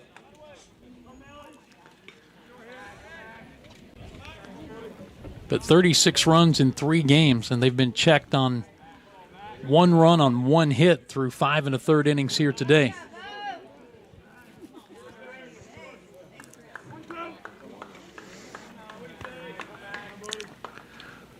Boatwright with the 1-2 pitch, and he struck him out again. That's 3 straight times McCann Mellett has gone down on strikes. 2 outs, 7 strikeouts for Boatwright.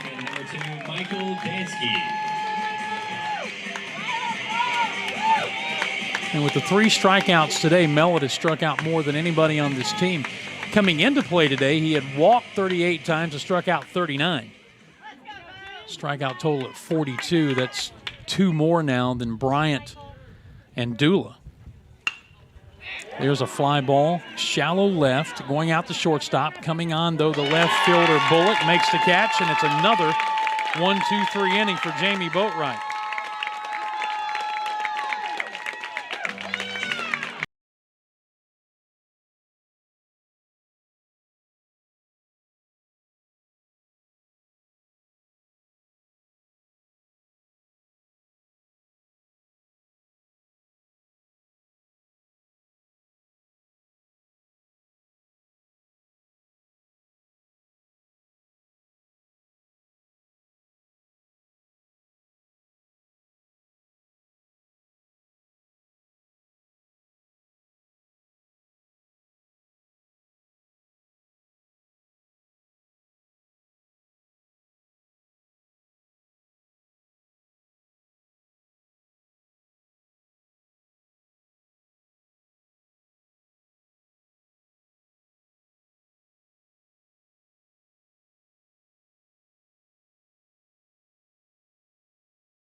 the Cougars, designated hitter number 22, Will Wilbanks. Let's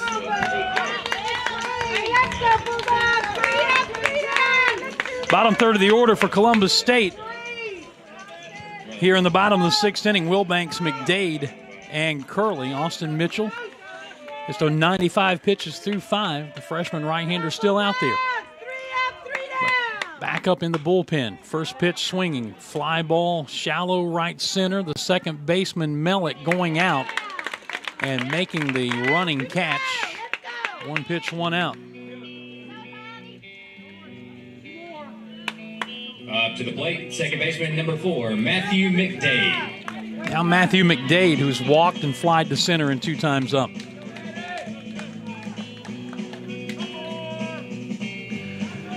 The difference in this game right now, a first pitch lead-off home run by Colby Brabston in the 3rd inning. Snapped a 1-1 tie. And Columbus State has that scant 1-run lead. Ball 1 to the right-handed batting Matthew McDade. Wind in the pitch. And he popped him up on the infield. Shortstop Simpson gazing skyward, backing a couple of steps onto the outfield turf. Makes the catch, and there are 2 down.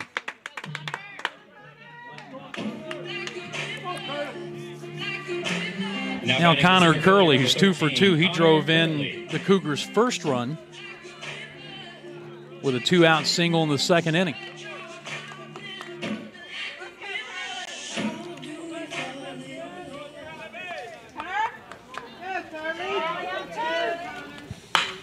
And a ground ball left of the second baseman, Mellick. It was a long way to get it, field and throw. And how about that for a very pitch-efficient inning? 5 pitches, I believe.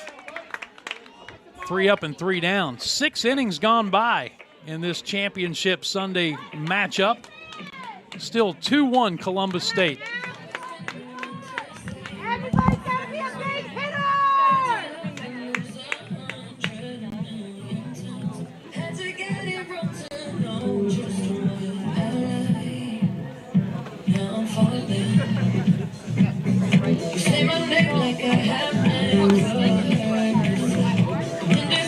But this time I know for sure. I hope I'm not the only one that feels it all.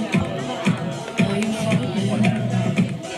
Center of attention, you know you can get whatever you want from me.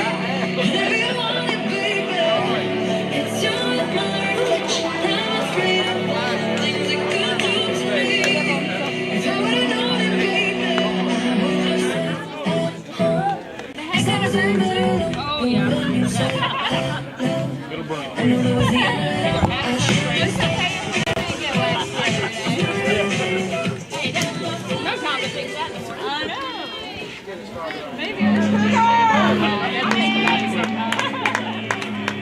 Leading off for the Bulldogs, catcher number 18, Logan McNeely.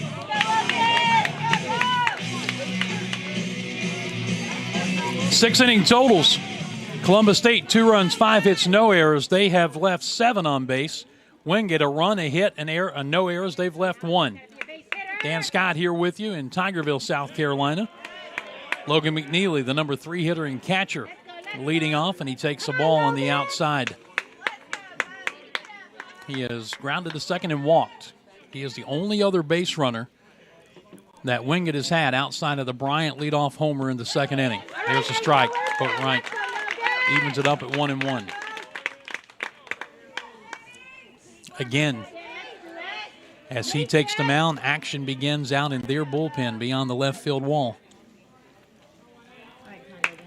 The 1-1 pitch. Grounded by the mound, and that will get in the center field for a base hit. Just to the right of the mound, McNeely's first hit, second time he's been on. Only the second hit of the game, third base runner. And now Jed Bryant. Solo home run, leading off the second, fly ball to center. The home run was his 8th of the season, giving him 41 RBIs. Boatwright from the stretch for just the second time in the game. And Bryant waves at an off-speed pitch. No balls in the strike.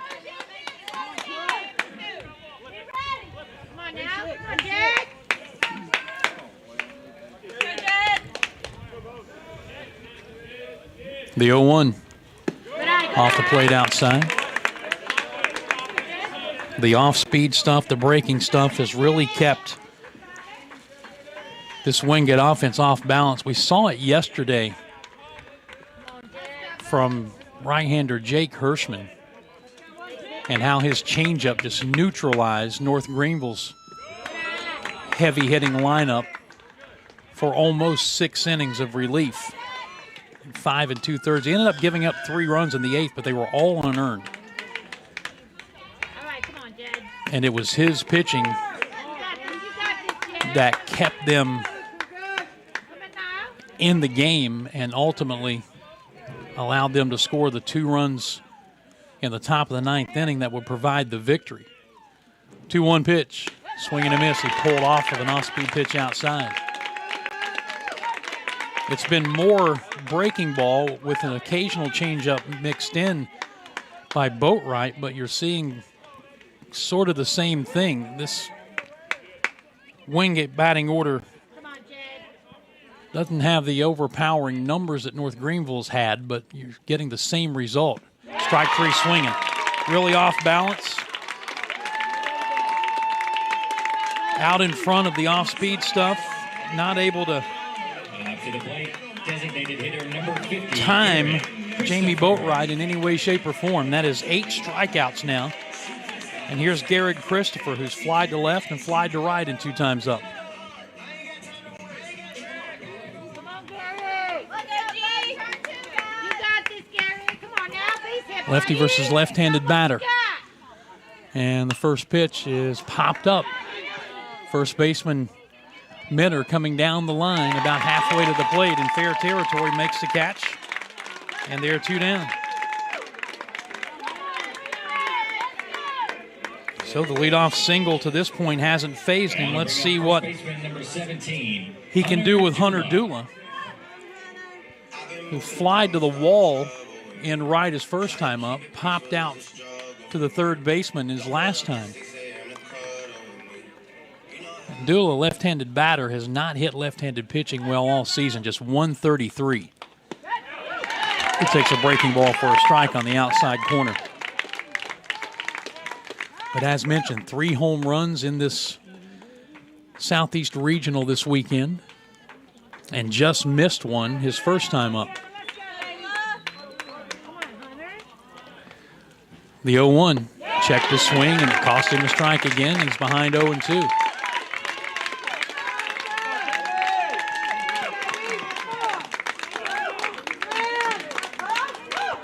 Jeff Gregory flashing signs from just outside the dugout.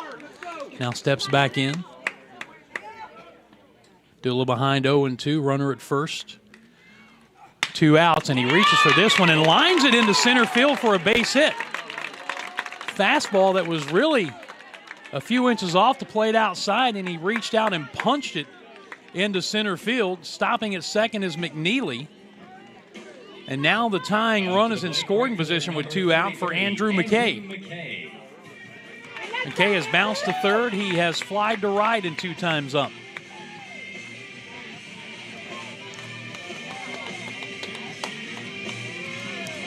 Come on, Andrew. You got this. Base hit, Andrew. McKay hits just 179 with 2 outs in an inning. 320, though, with runners on base. And he takes a breaking ball down and in, ball 1. Looking for a base hit here that could tie this game up for Wingate in the top of the 7th inning. They trail 2-1. You got this, buddy. Come on now. They win. They claim the Southeast Region Championship. Columbus State wins. These 2 teams play again about 40 minutes after this one is done. Strike 1 called, 1-1.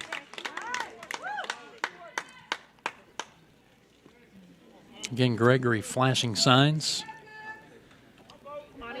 Got a big hole on the right side of the infield. The second baseman, McDade, trying to keep McNeely close. And as a line drive, caught on a short hop. The throw to first, not in time. The ball actually was not fielded cleanly by the first baseman. McDade saved a run, and they almost turned that into an out. I don't know what Minner was doing. He had to scramble back to the bag and try to take that throw on the run. I guess he thought that the ball was going to get through into center field. He was going into position to be the cutoff man, but McDade, going to his right, speared it on a short hop, and for the moment anyway, has saved a run. That'll be an infield base hit, and the bases are loaded for Carson Simpson. Simpson 0 for 2, a ground out and a strikeout. And he takes strike one on the outside corner of breaking ball. Well, you normally don't say, or I don't say, put a star by that one on a play that doesn't get an out. But if Boatwright can get Simpson without a run scoring, that play by McDade is huge. The 0-1 and a flare, right center field. It's going to drop for a base hit. 2 runs are going to score, and Wingate suddenly has the lead, 3-2. Simpson dumps one into right center out there in no man's land to drive in 2 runs. McNeely and Dula score. And they have finally broken through here in the top of the 7th inning. The Bulldogs lead it 3-2. McKay comes all the way around to third. 32 RBIs on the year now for Boatwright, and here's the number 9 hitter, Justin Guy, who has struck out twice.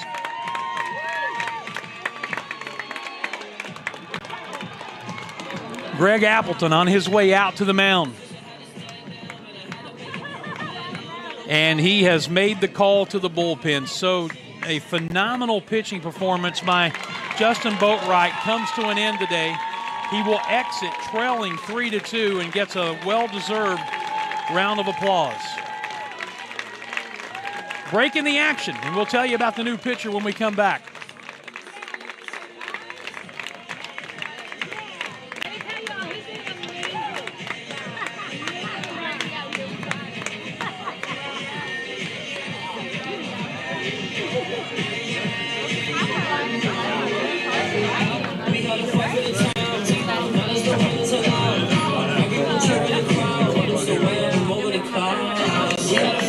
Now pitching for the Cougars, number 30, Noah Windhorst.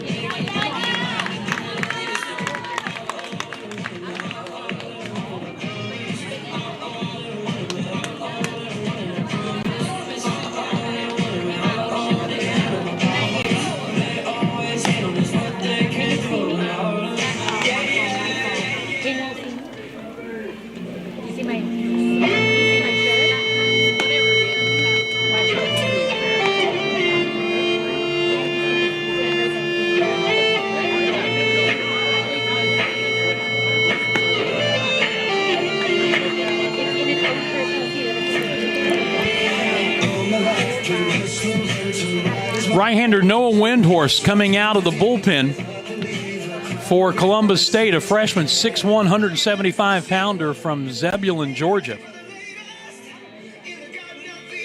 Windhorst making his 16th appearance, all out of the bullpen, 4-2 and a .553 earned run average. Saw him earlier in this tournament. 1 appearance, 3 innings, 4 hits, a run. It was earned. Walked 1, struck out 3. He comes on replacing Jamie Boatwright, who was just outstanding. 6 2/3 innings, 5 hits, 3 runs earned, a walk, 8 strikeouts through 93 pitches. The 2 runners on, McKay at third, Simpson at first, his responsibility. 5 hits total. He allowed 4 of them in the 7th inning. And now it's Windhorst to try to shut it down, keep the deficit at 1, and get his offense back to the plate. Justin Guy, as mentioned, has struck out both times up, once looking, once swinging. So the right-hander, Noah Windhorst, going to work, and he'll throw to first. Two pitchers, a righty and a lefty, up throwing out in the Columbus State bullpen. A whole bunch of people in the Wingate pen. Nobody throwing right now. They're all watching. Swing and a miss by Guy.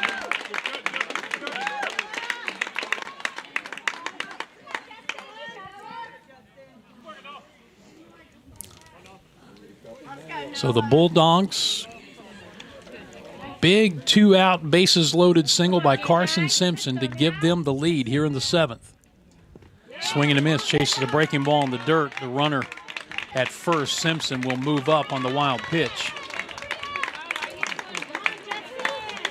The guy looks lost swinging at breaking balls, and he's down, no balls and 2 strikes. Windhorst trying to put him away here. And that breaking ball stays up and outside. 1-2. Leadoff hitter McCann Mellett waiting on deck.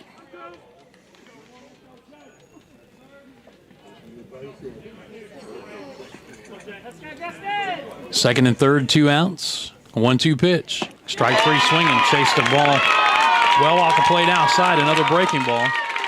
Inning is over. But Wingate finally gets something going offensively. 4 hits in the inning, produced 2 runs. No errors, 2 left, and we go to the bottom of the 7th. Stretch time. Suddenly Columbus State comes to bat trailing at 3-2.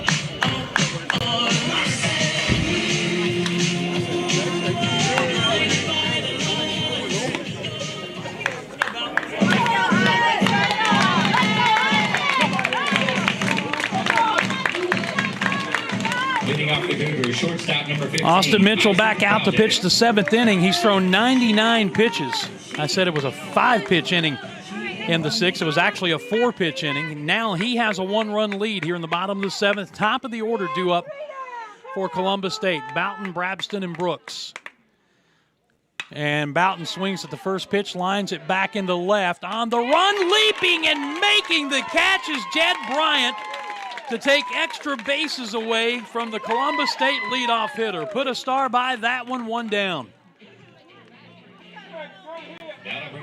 In a full sprint, about the time he got to the edge of the warning track, leaping and extending as far as he could, and he reeled it in. Now Brabston, who is homered, he has grounded out twice. The last time came with the bases loaded and 2 outs in the 4th inning. And he swings and he hits a 2-hopper to the second baseman, Mellett, who throws him out, and they're 2 down, and he's gotten 2 outs on 2 pitches. That's 5 outs on a total of 6 pitches for Austin Mitchell. And now Robert Brooks, who has singled, bounced to third, and struck out.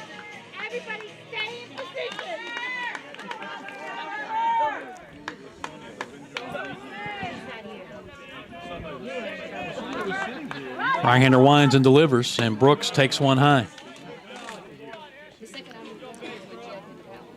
22 home runs, so it goes without saying. I'll say it anyway. He's got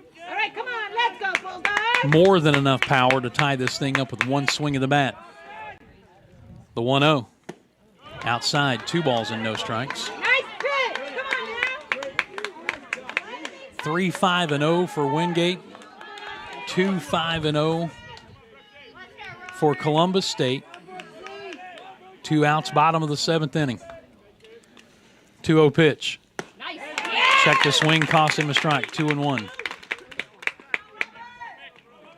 Cougars have left 7 on, included, as I mentioned, the bases loaded in the 4th inning. And Wingate is stranded 3. 2 balls, 1 strike. Pitch. And a fly ball, center field. Guy going back, still going. Warning track, got it. A step away from the wall. Austin Mitchell with a leg kick and a fist pump. Brooks took him to the deepest part of the ballpark, but Guy ran it down, and the inning is over. 3 up and 3 down.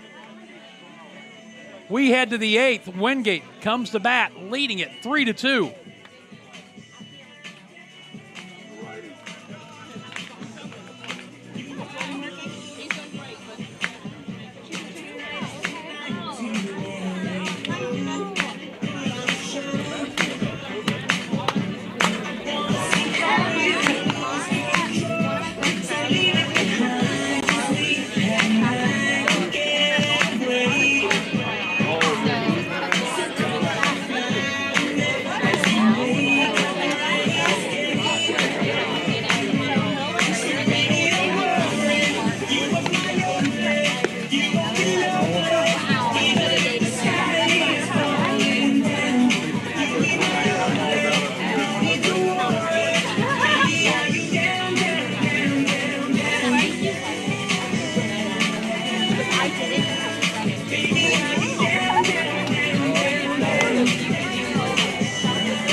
Leading off for the Bulldogs, second baseman number 9, McCann Mellett.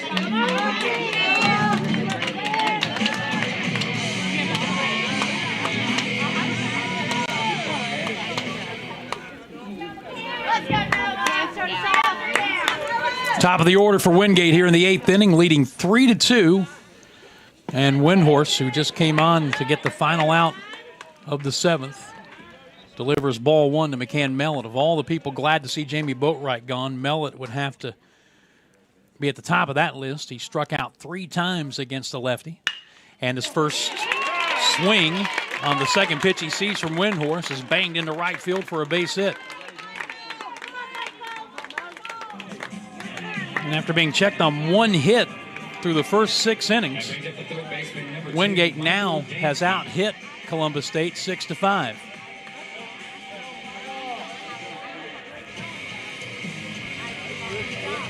And we've got another visit to the mound, and we're going to have another pitching change. So Windhorse,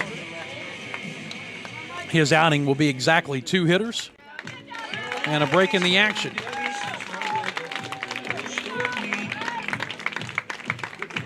We'll tell you about the new pitcher as soon as we find out who he is. Stay with us.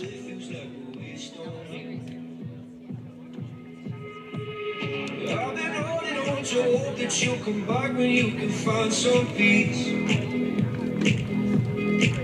'Cause every word that I've ever spoken since you left feels like a whole little street. Let's go, Brandon! Let's go,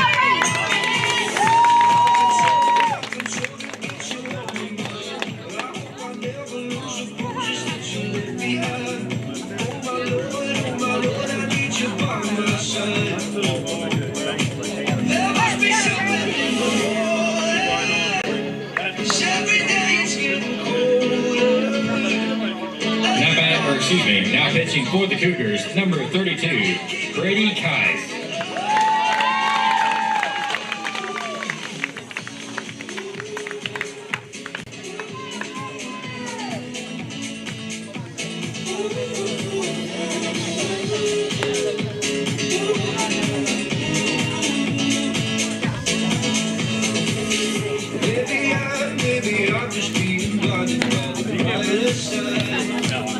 Well, their ears and eyes just perked up in Wisconsin. Out of the bullpen comes left-hander Brady Kais, the Milwaukee native. Transfer from McHenry County College, 6'3", 240 pound, a junior. He got the save yesterday, closed out their 10-9 win over North Greenville. Came on to pitch the 9th inning, and interestingly enough, first batter he faced was left-handed hitting Brady West, and he homered off of him. And then he retired the next 3 hitters all right-handed. He comes on here to face Michael Dansky, who's a left-handed hitter. But in this case, 3 of the next 4 Wingate hitters are left-handed. After Bryant on deck, then Garrett Christopher, Hunter Dula, both left-handed hitters. So here we go. Leadoff man aboard, and squaring to bunt is Dansky, and the pitch is over his head all the way to the screen on the fly. And McKellitt will advance, or Mellett rather, combined his first name and his last name, will advance to second base on a big league wild pitch by Brady Keiss. All right, let's go, number 2. Come on now. So now let's see if they try to bunt him to third or if they'll let Dansky swing away. He's got a huge hole on the left side. Come on, Mike. Lefty-lefty matchup. And he's squaring again, and he pushes it down to third base line. That'll be fielded on a hop and thrown to first to get Dansky. And advancing his Mellett. Sacrifice works, and he did what you want to do in that situation. You force the third baseman to come make the play, getting it past the pitcher. So Logan McNeely will bat with a runner at third. Infield will come in. Let's see if they'll pitch to him or if they put him on. You're going to pitch to him. Come on, Logan. You got this, Logan. So that's a big insurance run out there. And McNeely takes a breaking ball for a strike. Again, the infield is in. Wingate leading 3-2 here in the 8th. And a runner at third, 1 down. The 0-1 in the dirt, and Brooks saved a wild pitch there. Sliding to his left and spearing that one on the short hop. Came up looking at third, and Mellett was diving back to the bag. 1-1. All right, let's do this, Bulldogs. Come on now. We got this. Come on, boys. Let's go, guys. Let's go, Logan. Come on, Logan. Pitch. And he shoots one into the gap in right center field. They're not going to get that one. It's going to be one hop and out of here. Off of the camera well. Ground rule double. Scoring from third is Mellett. It's 4-2 Wingate. Second hit of the game. He's been on 3 times, has McNeely. That's his 44th run batted in.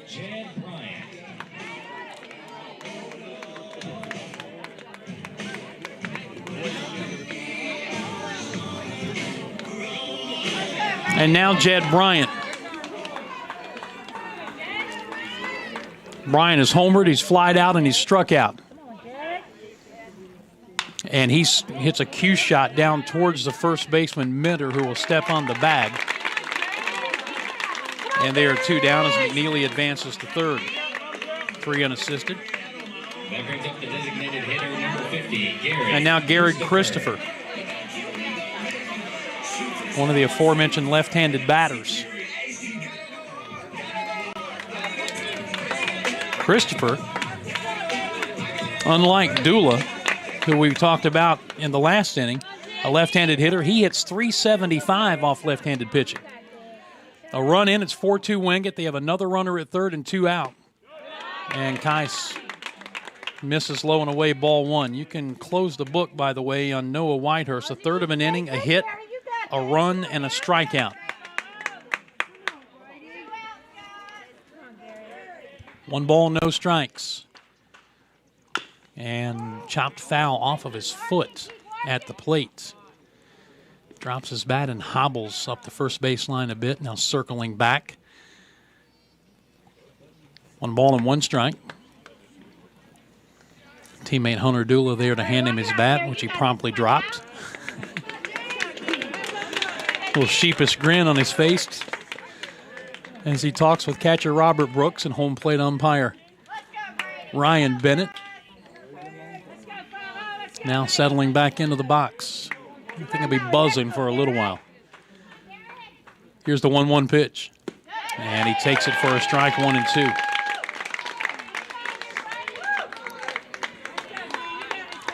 One ball, two strikes. 4-2, Wingate. They've added a run here in the top of the 8th. Long pause by Kyson, the 1-2 pitch. Strike 3 swinging on a breaking ball down and away, and the inning is over. But Wingate adds a run on 2 hits, no errors, and 1 left. Middle of the 8th, they have extended their lead over Columbus State to 4-2.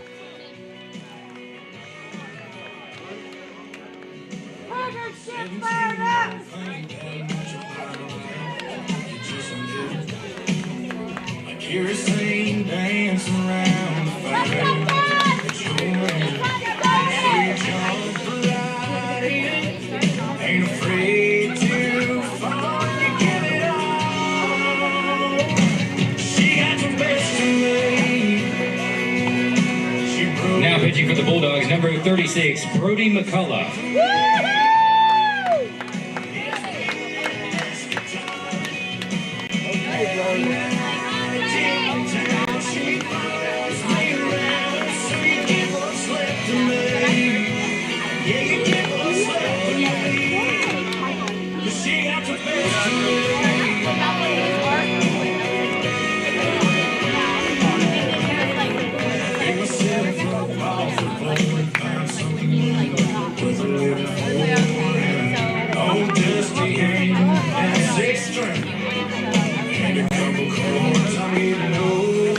Bottom of the 8th inning, and we have a call to the bullpen for Wingate after 7 outstanding innings by the freshman Austin Mitchell. He goes 7 innings, 5 hits, 2 runs earned, 4 walks, 2 strikeouts to 105 pitches. He got the last 6 outs on a grand total of 10 pitches. He retired the last 8 batters he faced and 10 of the last 11. He turns it over to Brody McCullough, who started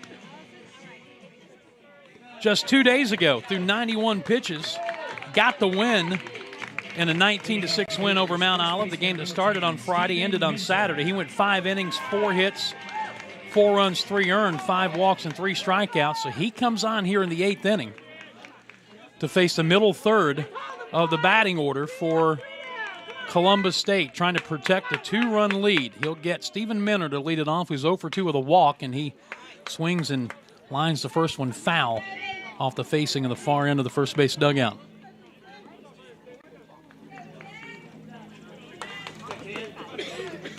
Well, both young starters in this game just outstanding.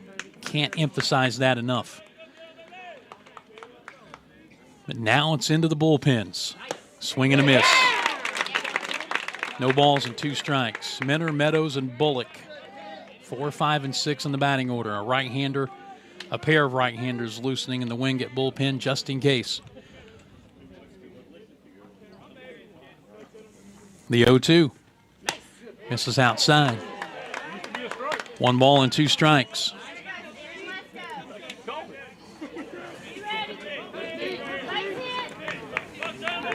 Give him some room out in left center field.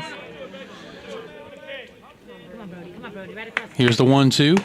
Strike 3 swinging, chased a fastball down and away. 1 out, first strikeout on the first batter he faces for Brady McCullough. Number 7, David Meadows. And now David Meadows, who's 0 for 3. Fly ball and a pair of ground outs, 1 to short, 1 to second, or 1 to third rather.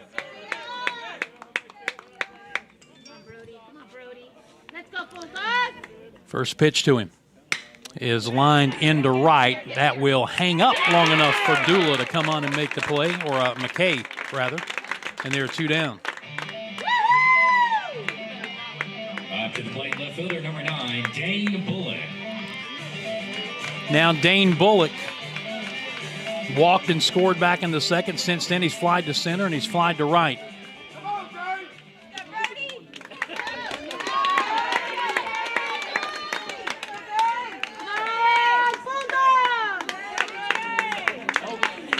McCullough delivering, and it's low, ball one. All right, Brody, you got this. Now let's go. The Division II College World Series is in Cary, North Carolina. Starts next week, runs June 5th through June 12th. Foul into the screen. Wingate is now 4 outs away from winning the Southeast region and claiming one of the 8 spots.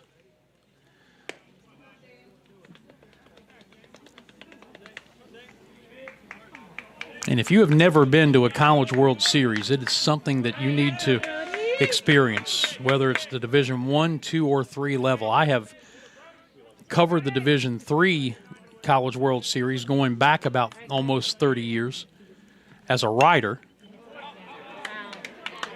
And I've had the privilege of being in Omaha for the Division I World Series on 5 different occasions, twice as a writer, 3 times as a broadcaster.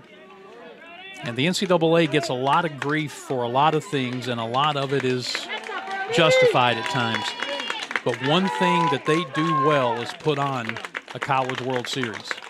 1 ball, 2 strikes to Bullock, the pitch. And he got in on him, and he fouled it down the right field line into the bullpen.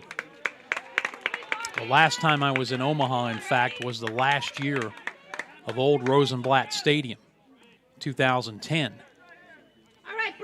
And we stayed in a hotel downtown right across the street from the construction of the new stadium where they've played since 2011 and where Creighton University plays its games now. The 1-2 pitch. High, 2-2. So I've not been back there since. I know the Rosenblatt experience was so wonderful, though, just because of the neighborhood feel of where the park was up on the hill. And in fact, they closed off the streets and they made it just an entire festival with tents and all kinds of stuff. Breaking ball backed up on him, 3-2. I know that the complex in Cary, North Carolina, where the Division II World Series is going to be played, is an absolutely first-class facility. So if College World Series has ever been on your bucket list, why not give it a look? Here's the payoff, and a fly ball to right. Backing on it is McKay. Now coming in a couple of steps. He's got it, and the inning is over. Wingate is now 3 outs away from advancing. They'll come to bat in the top of the 9th inning, leading 4-2.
Leading off the Bulldogs, first baseman number 17, Hunter Dula.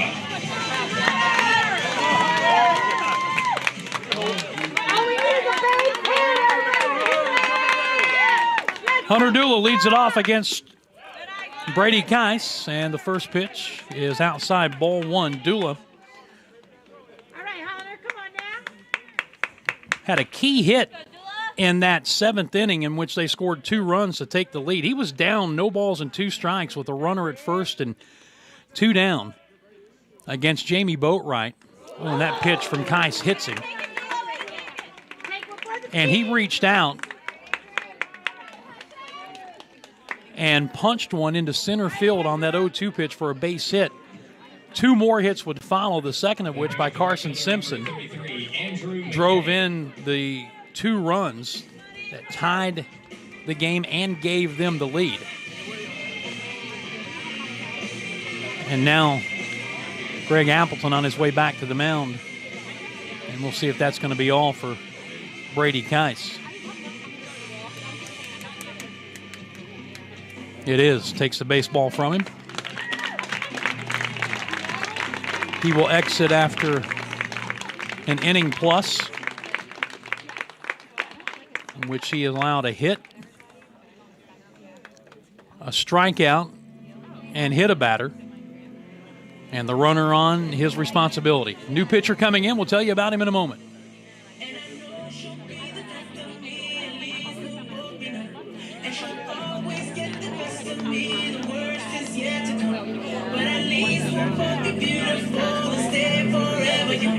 This I know. This I know. She told me don't worry about it. She told me don't worry no more. We both know we can't get without it. She told me you'll never be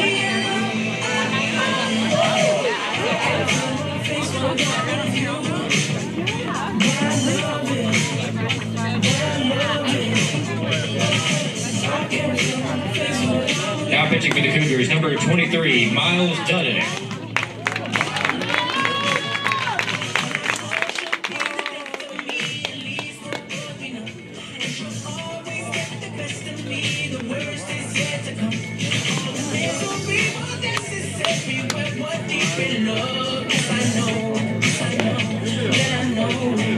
She told me don't worry about it.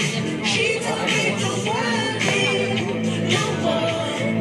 We both know we can't without it. New pitcher for Columbus State is right-hander Miles Dutton. Redshirt senior, 6'2", 190-pounder out of Woodstock, Georgia.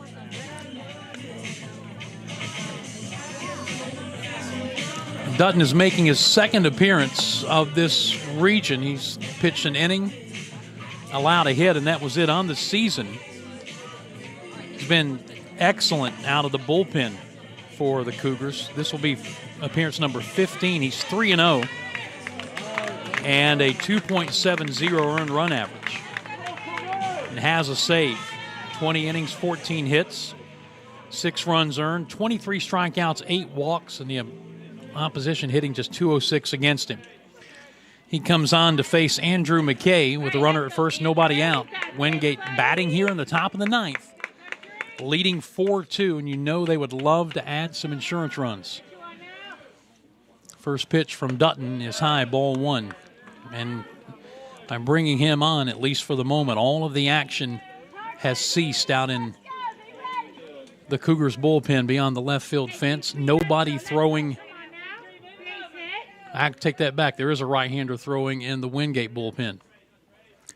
McKay fouls that one off of the mask of the catcher, Robert Brooks. 1 ball and 1 strike.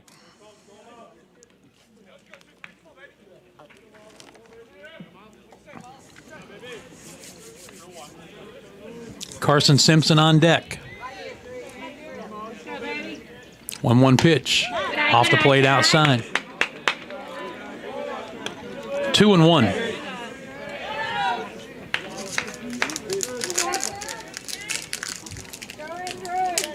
Come on, Andrew, you got this. Now let's show 'em what you got. Come on. Let's go, Miles. And a foul back. It's 2 balls and 2 strikes.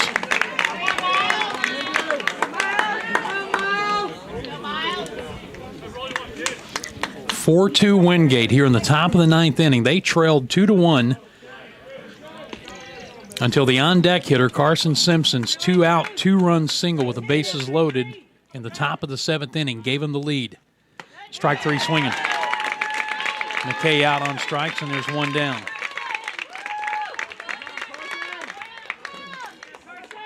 Now Simpson, that aforementioned base hit. That brings up the shortstop, number 3, Carson Simpson. 1 for 3 overall in the game.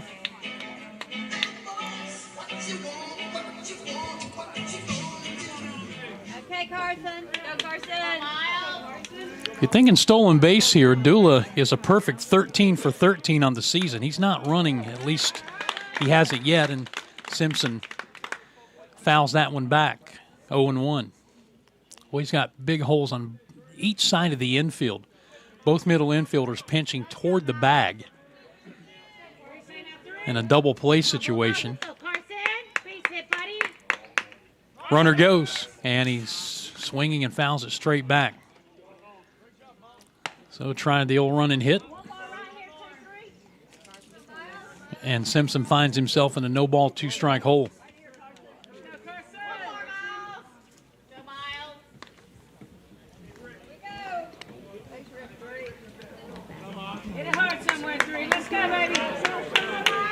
See if they put him in motion again. And the right-hander steps off.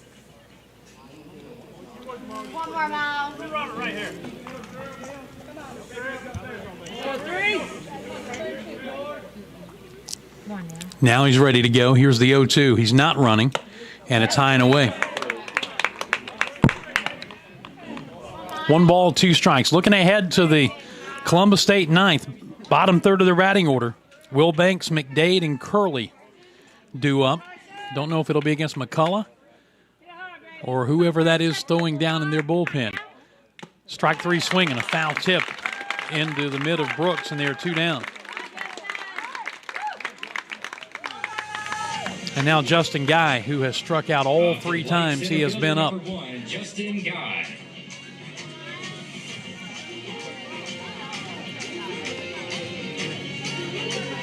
Trying to get the binoculars on and see if we can get a jersey number of the right-hander throwing in the Wingate bullpen.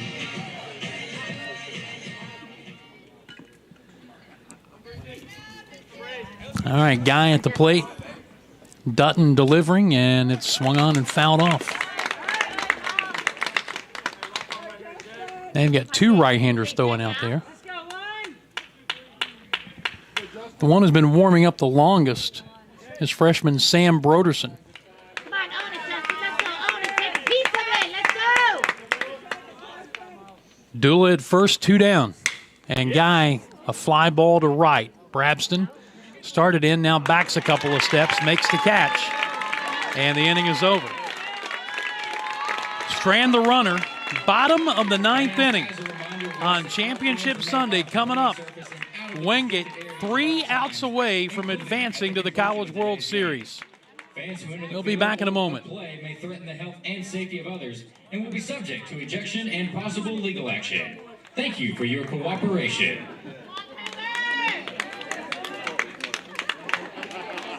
Come on, Cougars!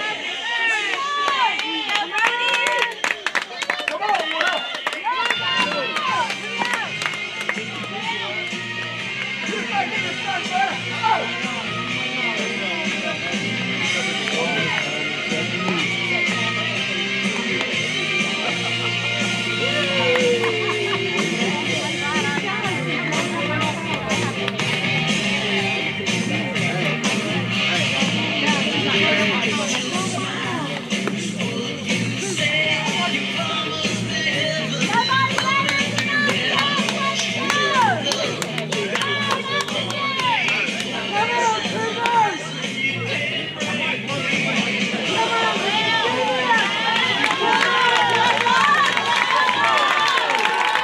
Bottom of the 9th inning, last shot for Columbus State. They trail it 4-2.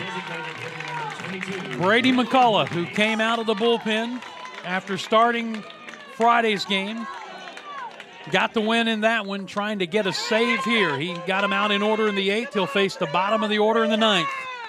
Will Banks, left-handed batting DH, leading it off in the first pitch.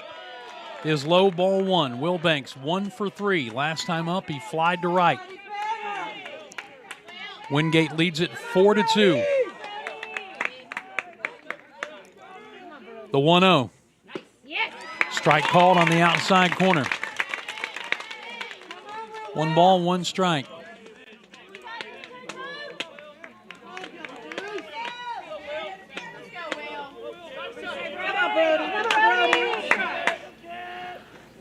Swing and a miss.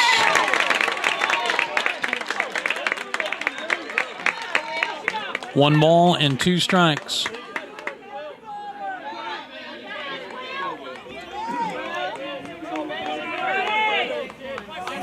Left-handed batter waiting, and it's way outside. All right, let's go, Brody.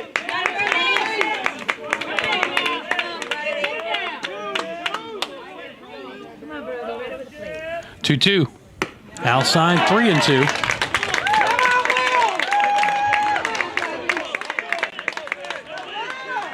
All right, Brody, you got this. So a payoff pitch here in a 2-run game in the bottom of the 9th, and a foul ball.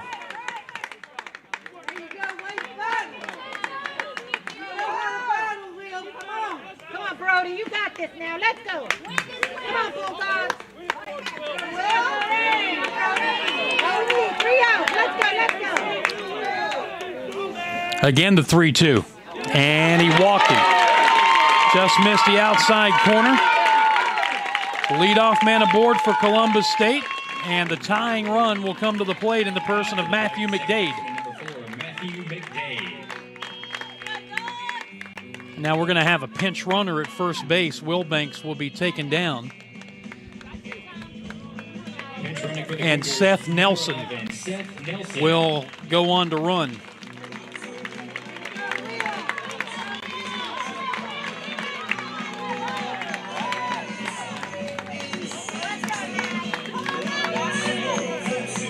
So Nelson, the pinch runner. McDade, who does have 7 home runs on the season, Let's go, Brody. Come on now.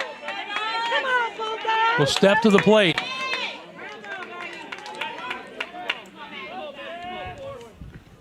And he hits it sharply to short. Backhanded, throw to second for 1. The relay to first, double play.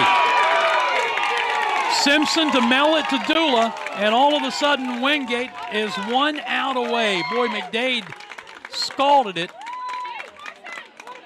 But they turned it easily, and they're 2 down. And now Connor Curley is all that stands between Brady McCullough and nailing down Wingate's trip to the College World Series.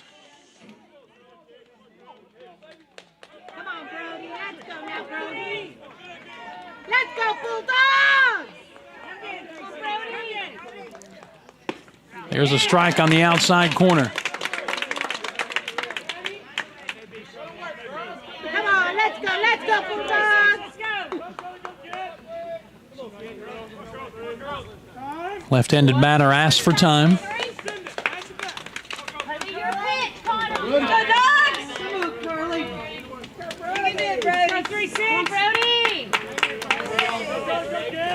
The 0-1 pitch.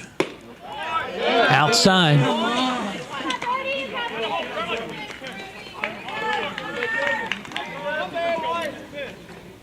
Come on, Bulldogs. Come on now. Let's go, boys. 1-1. And a fly ball, right center field. Justin Guy almost misjudged it, but he leaps and he makes the catch. And Wingate advances to the Division II College World Series with a 4-2 victory over Columbus State. My goodness, Justin Guy came in, stopped, had to go airborne to pull that one in, but he did, and the dog pile in front of the mound has ensued, and Wingate advances to next week's College World Series in Cary, North Carolina. 4-2 the final score. And for Columbus State, their run to this championship Sunday comes up 2 wins short, but it does not take away from the year they had. They'll finish 31-16 on the season, coming in as the number 6 seed, and they absolutely impressed everybody here. I don't think there's any question about that. The final numbers for Wingate: 4 runs on 7 hits, no errors, and they stranded 5. For Columbus State, 2 runs on 5 hits, no errors. They stranded 7. The winner is Austin Mitchell, improving his record to 4-1 on the season. The loser, and man, did this kid pitch well, Jamie Boatwright, the freshman or the sophomore left-hander. His record falls to 3-0, first loss of the season. And Brady McCullough picks up the save. I want to make sure I'm right on this. For McCullough, it's his 4th save of the year.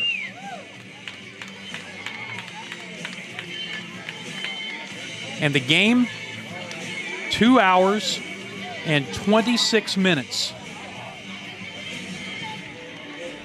And if you're watching the replay, you're seeing the dog pile after the final out was made. And a big-time celebration for the Wingate Bulldogs still going on out on the mound here at Ray and B. Dillard Field. That's going to wrap up what's been a long but entertaining weekend of baseball here at the Southeast Regional for Division II. I just want to take a moment to thank the folks here at North Greenville for the opportunity not only to do this, but to do a few regular season games as well. I mentioned earlier, I'm in my 17th year of broadcasting college baseball. First 7 at Clemson, and then 10 years ago moved over to become the #1 announcer at Furman. And when Furman decided to do away with his baseball program last May, I thought maybe my college days were done, but got an opportunity here thanks to Landon Powell, thanks to Alan Cahaley and Micah Sepko and all of the folks here for giving me a chance to continue doing something I love. And to do it here at this NCAA Regional was a great experience. Hope you enjoyed the broadcast as much as I enjoyed being here. And Wingate hosting the trophy that has just been awarded to them for winning the Southeast region.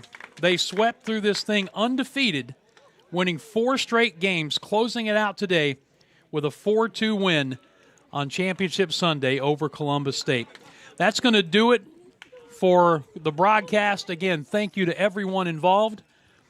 For everybody here at the host side at North Greenville University, I'm Dan Scott saying God bless you and so long, everybody.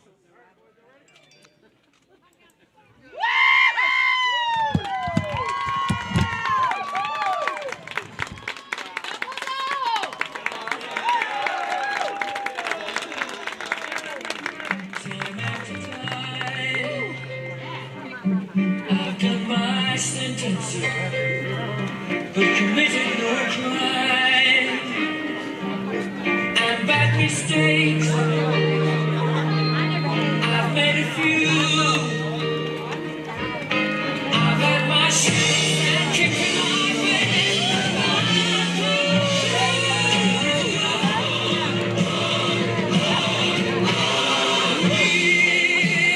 champions, my friend.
I hope